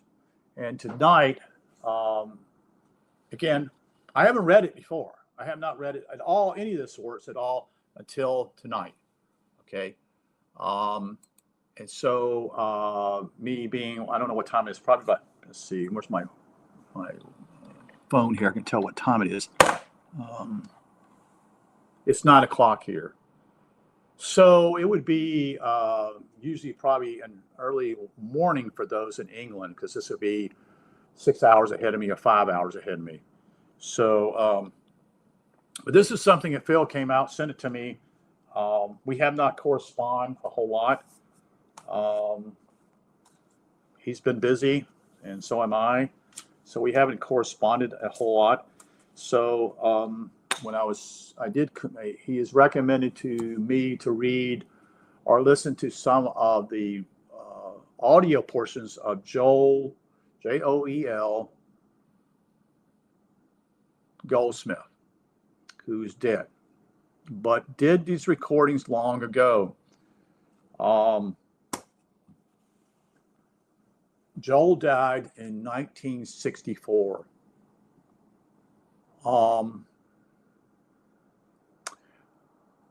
He speaks about stillness. Joel Goldsmith, in all his books, he speaks about stillness. And there's something that happened to him. I don't know if he had the ascension moment or what. I'd have no idea at this point. But he talks about being still, which is basically quieting your mind. And so there are what I call, he talks about 3 steps. Again, I don't know if this is correct or not because I haven't talked to Phil about it. So I'm just explaining what Joel has said. Although Phil sent me some of this, I've listened to another guy named Neville, Neville, many years ago. And this is about the same timeline, so to speak. All of Joel audios were taped on reel-to-reel tape. That was the only way of doing it back then. There was no cassettes. There wasn't nothing of the modern things we have today. So when Joel met, and he actually traveled worldwide, and he met with people in western part of the United States. He met in Hawaii on an island. So obviously he flew to the island back and forth. And he spoke in Chicago, New York. There are still people who actually listen to his not videos, but his audio messages throughout the world. And he talks about a lot of different various subjects, but basically simply is, did he have the moment that Phil's talking about? I don't know. That's the question I have not been able to ask Phil because this is all new to me. This is what he was shared tonight in this chapter 3 here is what Phil has shared with me, some of it personally, but not as deep or different ways he expressed it tonight in this book. And so he sent it to me. I don't know if he sent it to anybody else. I have no idea. I don't know. I really don't care. I just wanted to share it because simply as I find it valuable for people to, if anyone wants to know the truth, Phil Langdon knows the truth. He has experienced the truth. Anyone else done this on the planet? No one's done this. No one's done this. No one's done what Phil Langdon is talking about. I can see what, if it is so, some would be somewhere else. Now, the other thing simply is maybe there has been someone who speaks a different language. We're talking about English language here, okay? Most people on this planet have at least can understand English. But you probably have the most listeners in the world are probably Chinese because there's over 1 billion people. Now, I don't know if there's 1 billion people that can speak English. I don't know. I know that Europeans do, because of American industry and business in the past, has enormous effect, especially even England. English language is spoken, but doesn't have as many people who speak it. Chinese is by far the largest language group on the planet, being naturally all the Chinese people in China, you see. And so, let me take this thing back off. So the reality simply is that there may be other people have done this. Who knows? But, we also have the World Wide Web, so we are actually able to communicate this way. I know that some of the broadcasts I've done, not about this particular subject, but another subject that I've had people who are in Brazil or Argentina have contacted me and they want to know something about it, but they don't understand English, so to speak. They know some English, but they don't know all English. So there would be they would be either Portuguese or Spanish. But the most spoken language, as far as I know, is Chinese. Then English is right behind it. Or is it the other way around? The only reason why we speak English today, like I said earlier, is because England itself was an economic power and the United States has been an economic power. That's the reason why. And not only that. So that's why I share things from Phil Langdon, because no one has ever experienced at this time phase, as far as I know of, what has happened except Phil Langdon. No one else. Okay. And Phil is also qualified simply because he's a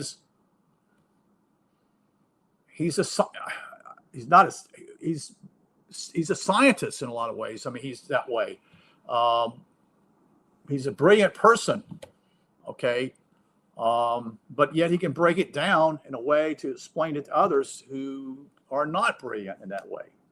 So I'll look at these questions later. I don't know when I'll be able to talk to Phil. I have not heard from him for a while, until 2 weeks ago, I guess it's been. Maybe it came out of the blue, maybe 10 days ago, and I had not been doing anything reading wise because I had taken a break. Basically, I needed to take a break. I'm basically physically tired.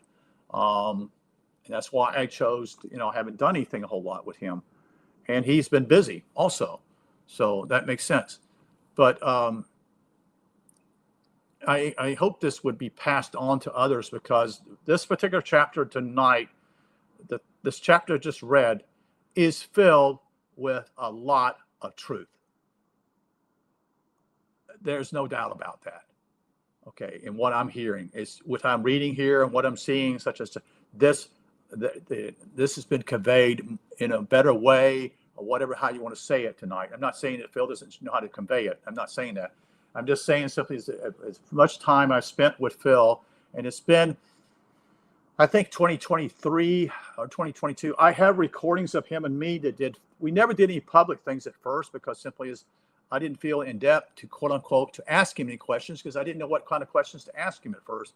And so we did what I call on my iPad with this service, but it was just between me and him. We never broadcast it because I didn't know if this was something I wanted to get into or not. I just came out of a group which we dealt with Zen here in the United States. And that was a year before I really basically met him. But I pulled back, didn't realize what it was talking about with Zen. And I took a break, reality. And then what happened simply is I had contacted Phil about something in that point, probably 7 months after that. And then he sent me some information. He said, well, you look into this particular book, such and such, when you get a chance. And so that's how it got started. That's how it all got started. This was probably 2023 or 2022.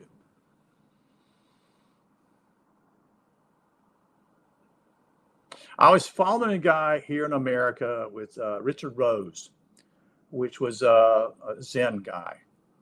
But I got in the group, such and such, talked with people, and I knew something was not quite right, or they didn't explain it in detail. And that bothered me. And even though they met online, such and such, I was not getting the sense of that. They don't go into depth, what I would call what Phil does. Phil connects it with the Bible. This is the critical part. This is the critical part, is that he connects it with the Bible. Zen is not talking a whole lot about the Bible whatsoever. They're talking about what I would call, from a Eastern perspective, okay? And the connection that Phil makes is really well done, because with him adding, with the making connection with the Bible, solidifies what he's saying, makes more sense, far more sense than the group that I was involved with Zen. And I've been involved in, after my mom passed away, which was over 10 years ago, actually 11 years ago, roughly. I began to look at these things. And part of my other thing simply is that I went to seminary. Okay, so I went to seminary early in the 2000s. I was going to be a church history professor, but I chose not to because I began to see things. I saw flaws. I saw flaws in what I saw in it, in the way it's being taught, which they're teaching the literal interpretation of the Bible. And I knew something was wrong, but I didn't know how to put it together. So in a lot of ways, Phil has helped me to understand this because simply is my background is the Bible, is such and such. I also study apologetics, which is to do with the validity of the Bible, so to speak. So I had spent a lot of time in the church myself. But what happened was simply is I also saw something that didn't work well with me. And I began to ask questions about certain things, especially about the Anabaptists with this particular church seminary I was going to. And Anabaptist is not, it's not anti-baptism. It is ANA baptism for Anabaptist. So what does that mean? It means they're anti-infant baptism. That's what they're against. Okay. But they were butchered. They were killed by the Catholics and the Reformers. And you say, what do you mean by that? Literally killed? Yes. And so this was the question I asked my professors, and I got these answers which made me more exasperated. So why did the reformers like Luther, Zwingli is a reformer, Calvin is a reformer, which would be leading eventually, what Calvin will lead to eventually to Presbyterianism. Zwingli's another nut, not a nut, but another nut to deal with, a person.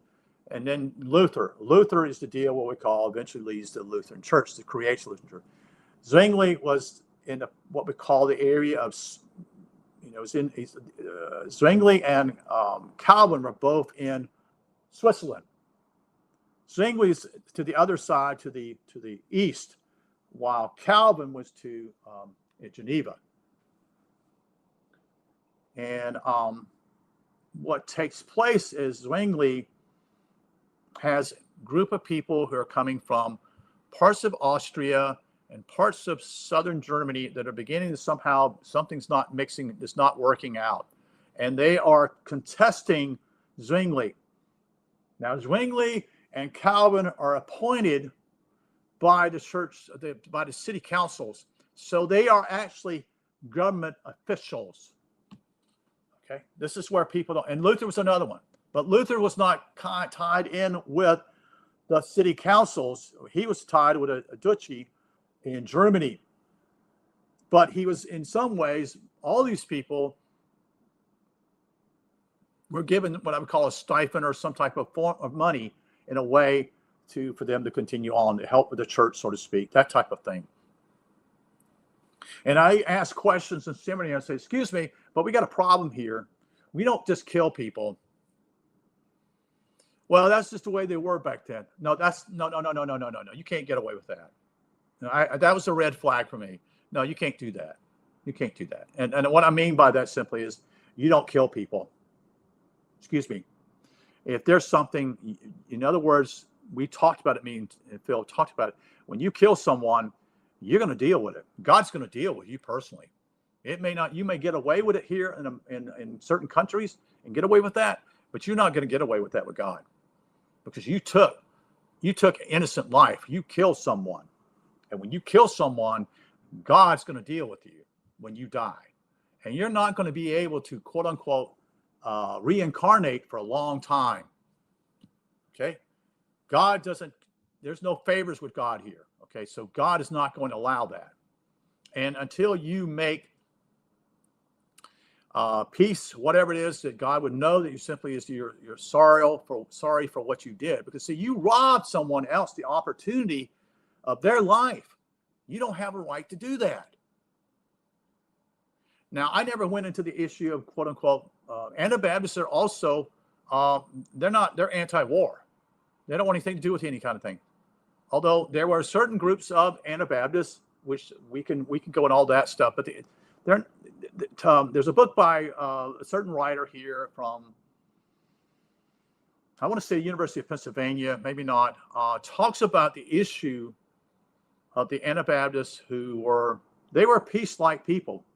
They just wanted to be in peace. But they saw the major problem with not just only the baptism part of the church, with the Catholic Church and the Lutheran Church and the Reformers.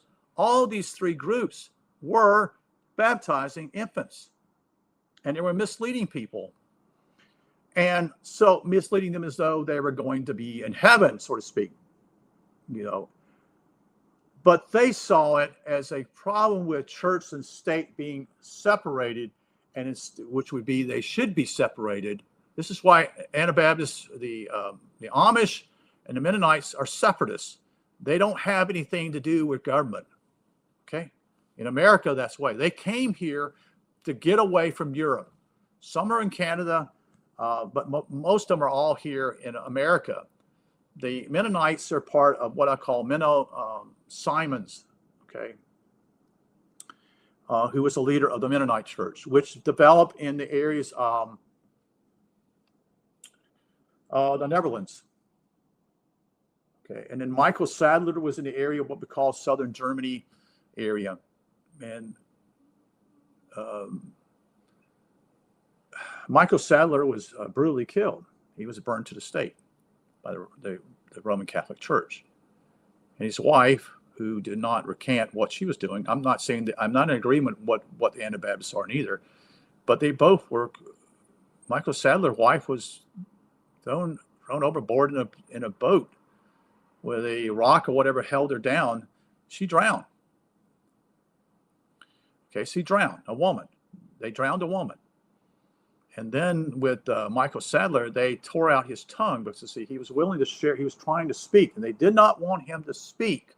So they took his tongue out of his mouth and then burned him to the stake. And so when people ask me, that's the definition, defining to me, something's wrong here. If your church is doing this type of stuff, you got a problem. The Catholics did it. The Reformers did it. And Zwingli is part of the Reformer faith. And Luther did it also. Luther's involved. The word Reformation means reform. Okay, so they didn't remove all the scaffolding of the whole apparatus of the Catholic Church. You see. And so it meant simply as though you have a foundation as a house, so to speak, of their belief system, was kept in with the Reformers. They kept the scaffolding of it, so the foundation was kept there. And then they reformed it and created something else, completely different than the Catholic Church. They're similar in a lot of ways, how they do certain things, but there is no truth in those churches. There isn't. In fact, all churches don't have the truth. But what bothers me simply is that the church and state were together just like the Catholic Church was together with the state. So the Lutherans did that with Luther, and so did the Reformers. So later on, I'll tell you one more thing about Zwingli. Zwingli was eventually, as I don't know if you know this, that in long ago, the Swiss were used as they were hired out as hired soldiers, and so Zwingli was hired out as a soldier to fight, and he got killed. Okay, so there's another issue. Why would he be involved with the military? Okay, now there's nothing said about Calvin, but Calvin does something else too, and I can't think of his name. There's a guy who comes from, I think he's from Spain, and I did a video long ago. This is long ago. This is probably 5 or 6 years ago, with dealing with him, and I forgot his name. Sorry, guys. This guy is coming there. He wants to talk. He comes to, he's coming his way. He comes through France, which at that time, France is completely Catholic territory. Okay. So he comes from Spain, crosses the border, and is trying to get into into Switzerland. And he does get there. Servelius is his name. Servelius is his name. You can look it up. Servetas or US. And Servelius thought he's going to be able to deal with Calvin in a way to talk about deeper things, spiritual, because he wasn't a Catholic, as far as I know of. He was a doctor. He was a physical doctor. So he was a man of learning. Okay, this is really upsetting. People need to know the truth about what's going on here, folks, and what these churches represent. So when Calvin's there, and Servelius comes there, Servelius he wants to dialogue with Calvin, and Calvin doesn't want anything to do with him. And in reality, simply is Calvin, with the initial deal here, the council at Geneva decide to burn him to the stake. So when you see this is red flags. It means there was nothing that changed in John Calvin's life. There's nothing that changed in others who did this. Okay? Especially when you killed a man, you don't have that right. Excuse me. And so Calvin's hands are covered with blood. So I don't have anything to do with the Reformed Church or the Presbyterian or whatever. Not, this is what people don't know this. They don't understand that their leaders are this leader, that is Calvin. John Calvin was enormously powerful. Okay? He was not liked by his students. There is a drawing of John Calvin from a student that shows him as a devil. I kid you not. There's one that shows John Calvin, and there's two things basically initiating, like his 2 pointy ears, so to speak, as he is the devil.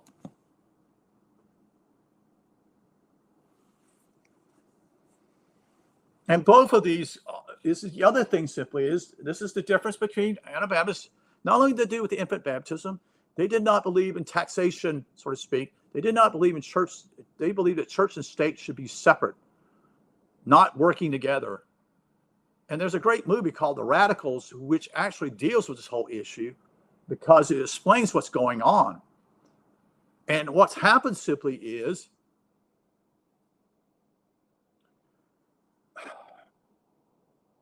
Michael Sadler even he went all the way to Strasbourg, which is on the border of France or Germany. And there was a guy with him that wanted him some way. He had someone trying to get him. Basically, he had a guy coming along wanting him to get involved and become more militant. Sadler was not going to go that route. He was a peace-loving type of guy. No one knows who Jan Hus is neither. This is another thing people don't know about, who is a former Czech,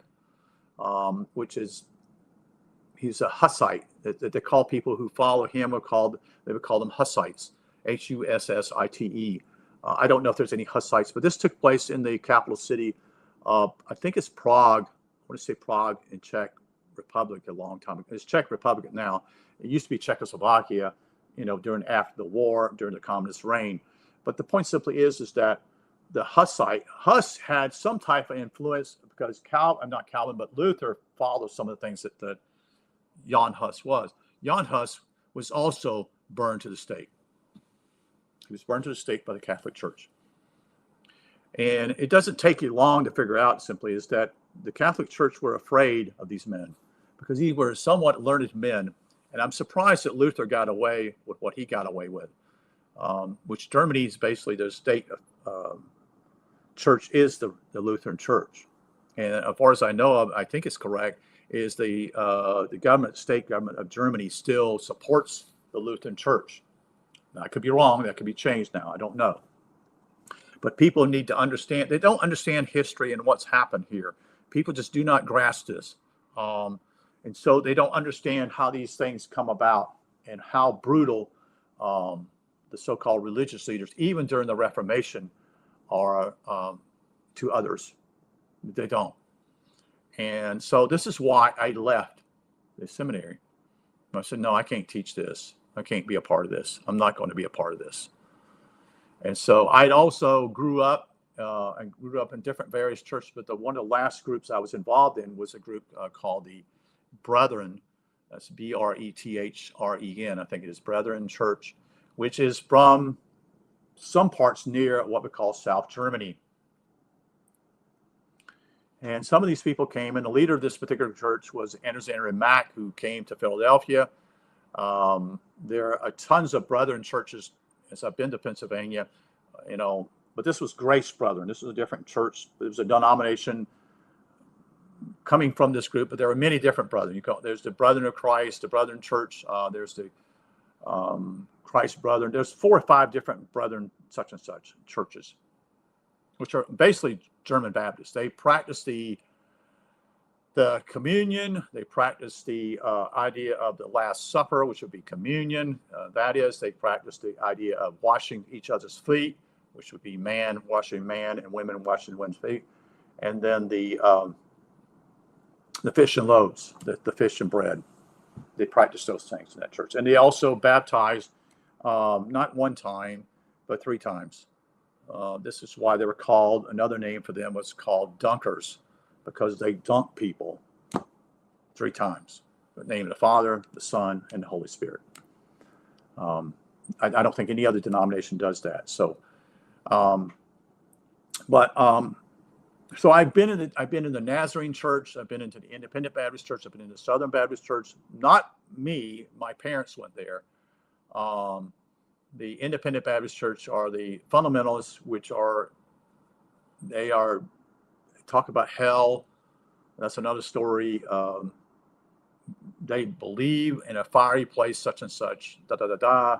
They use that as a fear base. Also, if you notice that, they're major in that. They have died.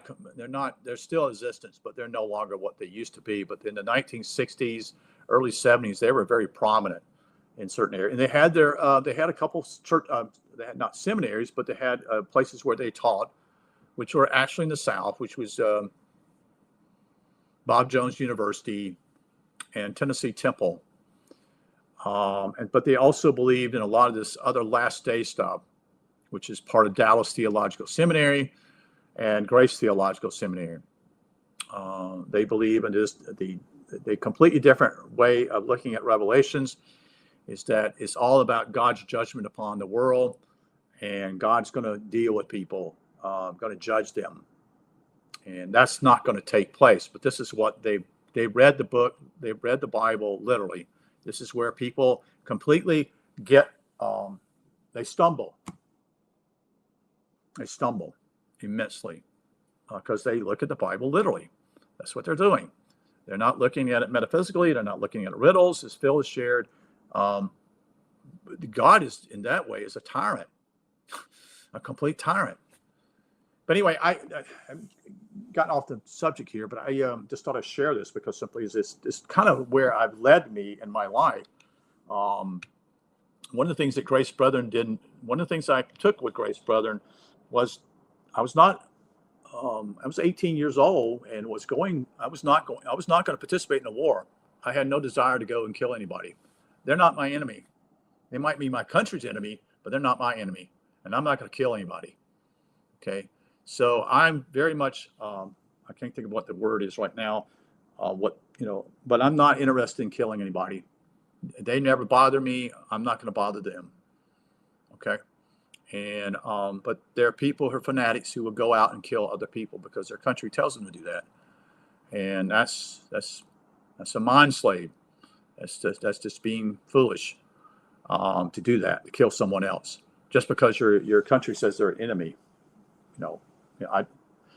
I grew up during the time, seeing things about the Vietnam War and like, what are we doing over there? I didn't understand what was going on. Naturally, this is a young child for me, but did Vietnam attack us? Excuse me, did Vietnamese people come over here and bring their gunboats over here and shoot us? No. Then what are we doing? And what are we doing in their area? Same way with the situation with Iran right now. What are we doing? Now, who's the enemy here? You see. So this is wrong, totally wrong. And so did Iran attack the United States? No, the United States has attacked them. So, but anyway, we won't get into that subject type of thing because that gets all people all splintered up. But yeah, I just thought I'd share that with you about, my background. Phil is Phil is a great man. It's just fantastic. And what I read tonight, chapter 3, is excellent. Excellent. Just, again, I have not read it. I read it online tonight. It's the first time. I've not read it ever before. And so this was all new to me. And I'm like, wow, this is, he in some ways he's spilled, that's not a good day, but he's kind of spilled the beans. But the point is simply he's telling the truth. It's all there. All of it. You cannot deny it, you see. All right, I'll let you guys go. I've been on here long enough. This has been probably almost 2 hours. Anyway, appreciate you all being here, and I'll look at the messages after I get off here. In order for me to do the videos, I have to be able to see, I have to have a black background to read the white letters. Okay, I cannot. The other way is impossible for me to read. It's impossible. My vision is not what it used to be. And so I have to reverse what they call inverted in order to do that. And I probably could change it. I just thought about that. Maybe I can invert it here.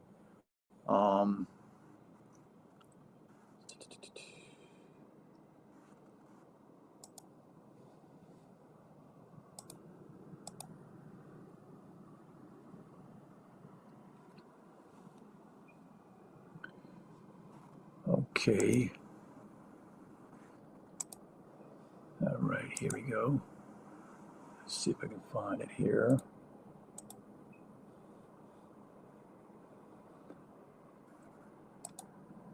Okay, here it is. All right, so I found it. I found the thing here. All right. Yeah, I found it here. It's Mr. Anthrope. Yes, use the default setting on your YouTube, Brent. It will revert it back to black. Okay, well, I'm getting older. I did it by practicing in, I can't read that word, EKAGRIG, techniques. Staring at the glowing end of an incense stick for it burnt duration in 40 minutes. Many people have achieved it, Brent, not only Phil. I don't even know Phil. That's all I know. Phil is brilliant to listen to on this subject. Many things he talks about resonate with me. That's good to hear.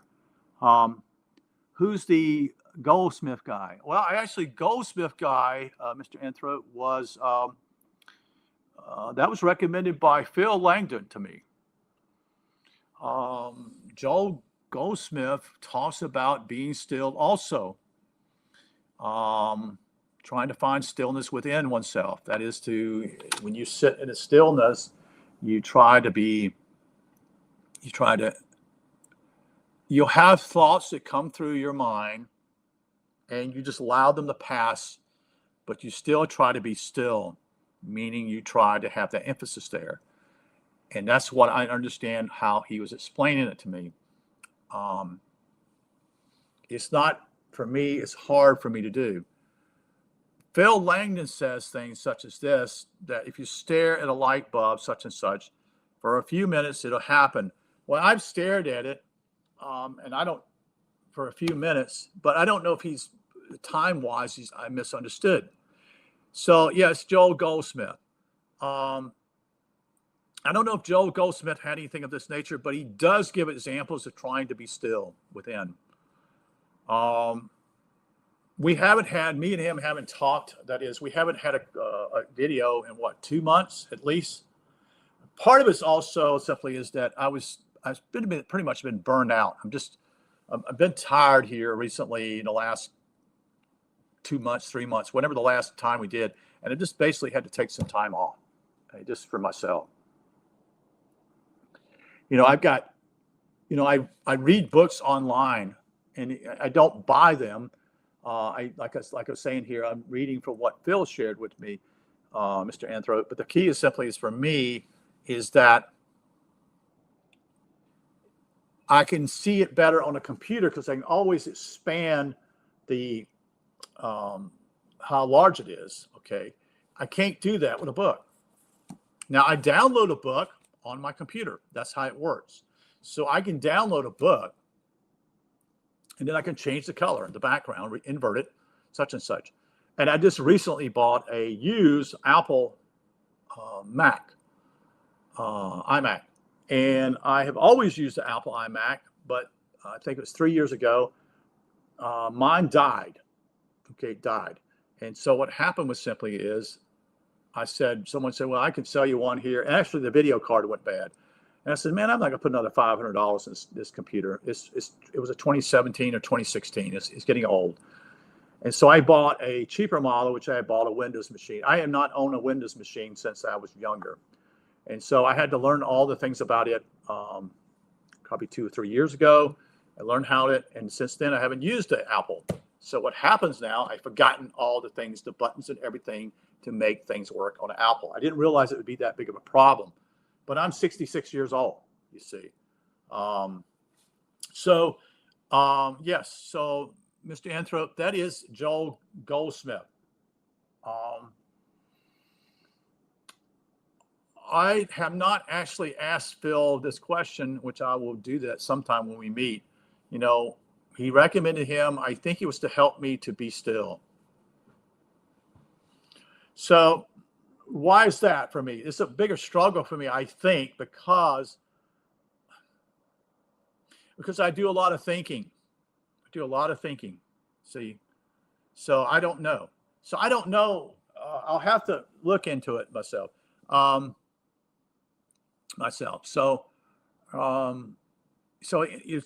never heard of the EKAGRIYA technique. I've never heard of it. Physical affects your vision after a while. Oh, okay, after a while, yes.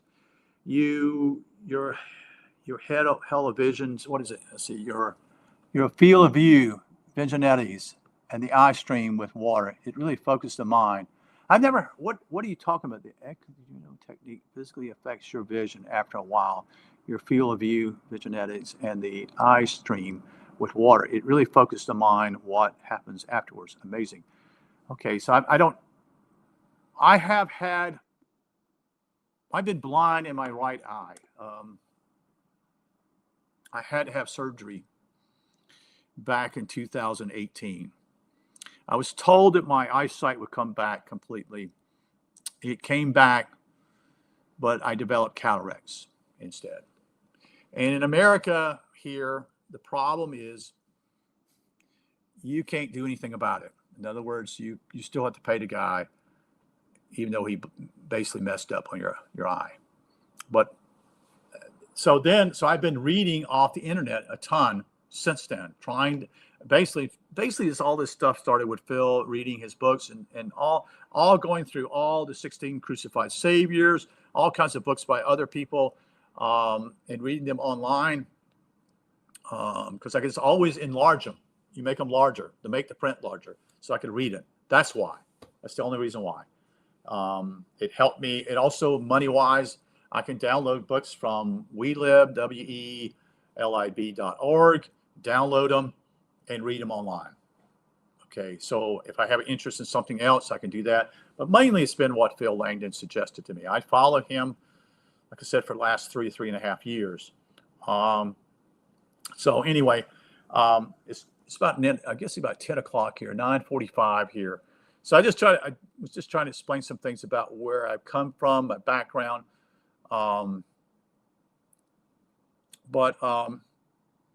Most people are not interested in this. It's really sad. But I consider myself very, very fortunate to meet Phil Langdon, because I come from a lot of different things. After seminary, and after my mom passed away, I began to pursue things differently, trying to find things, trying to find the truth is what I was looking for.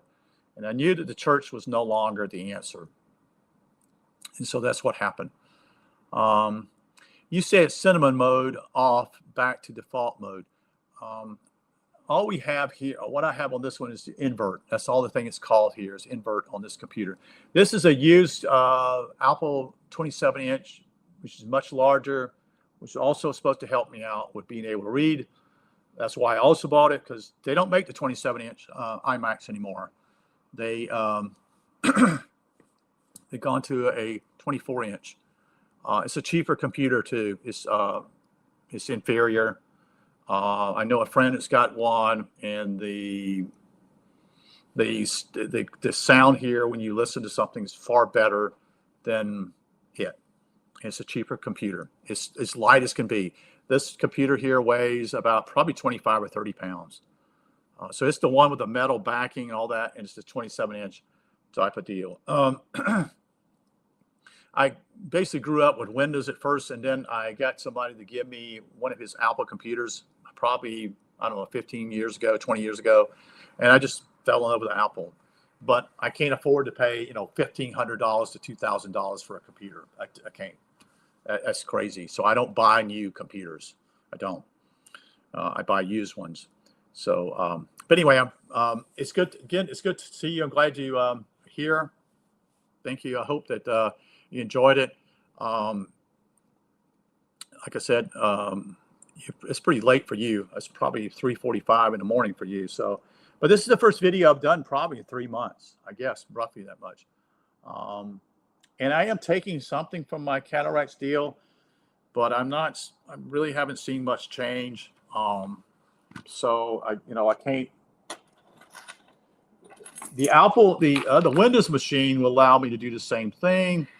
But I tried it last night to see if it worked, and it doesn't work now. So it won't invert or whatever, it's something called something else. It's a different name for it. I'm rambling. So I'll let you go. Hope you have a good evening. It's good to hear from you, Mr. Anthrope. And I wish you well and have a good night's sleep or a good day tomorrow. Okay? You take care. All right? Thank you.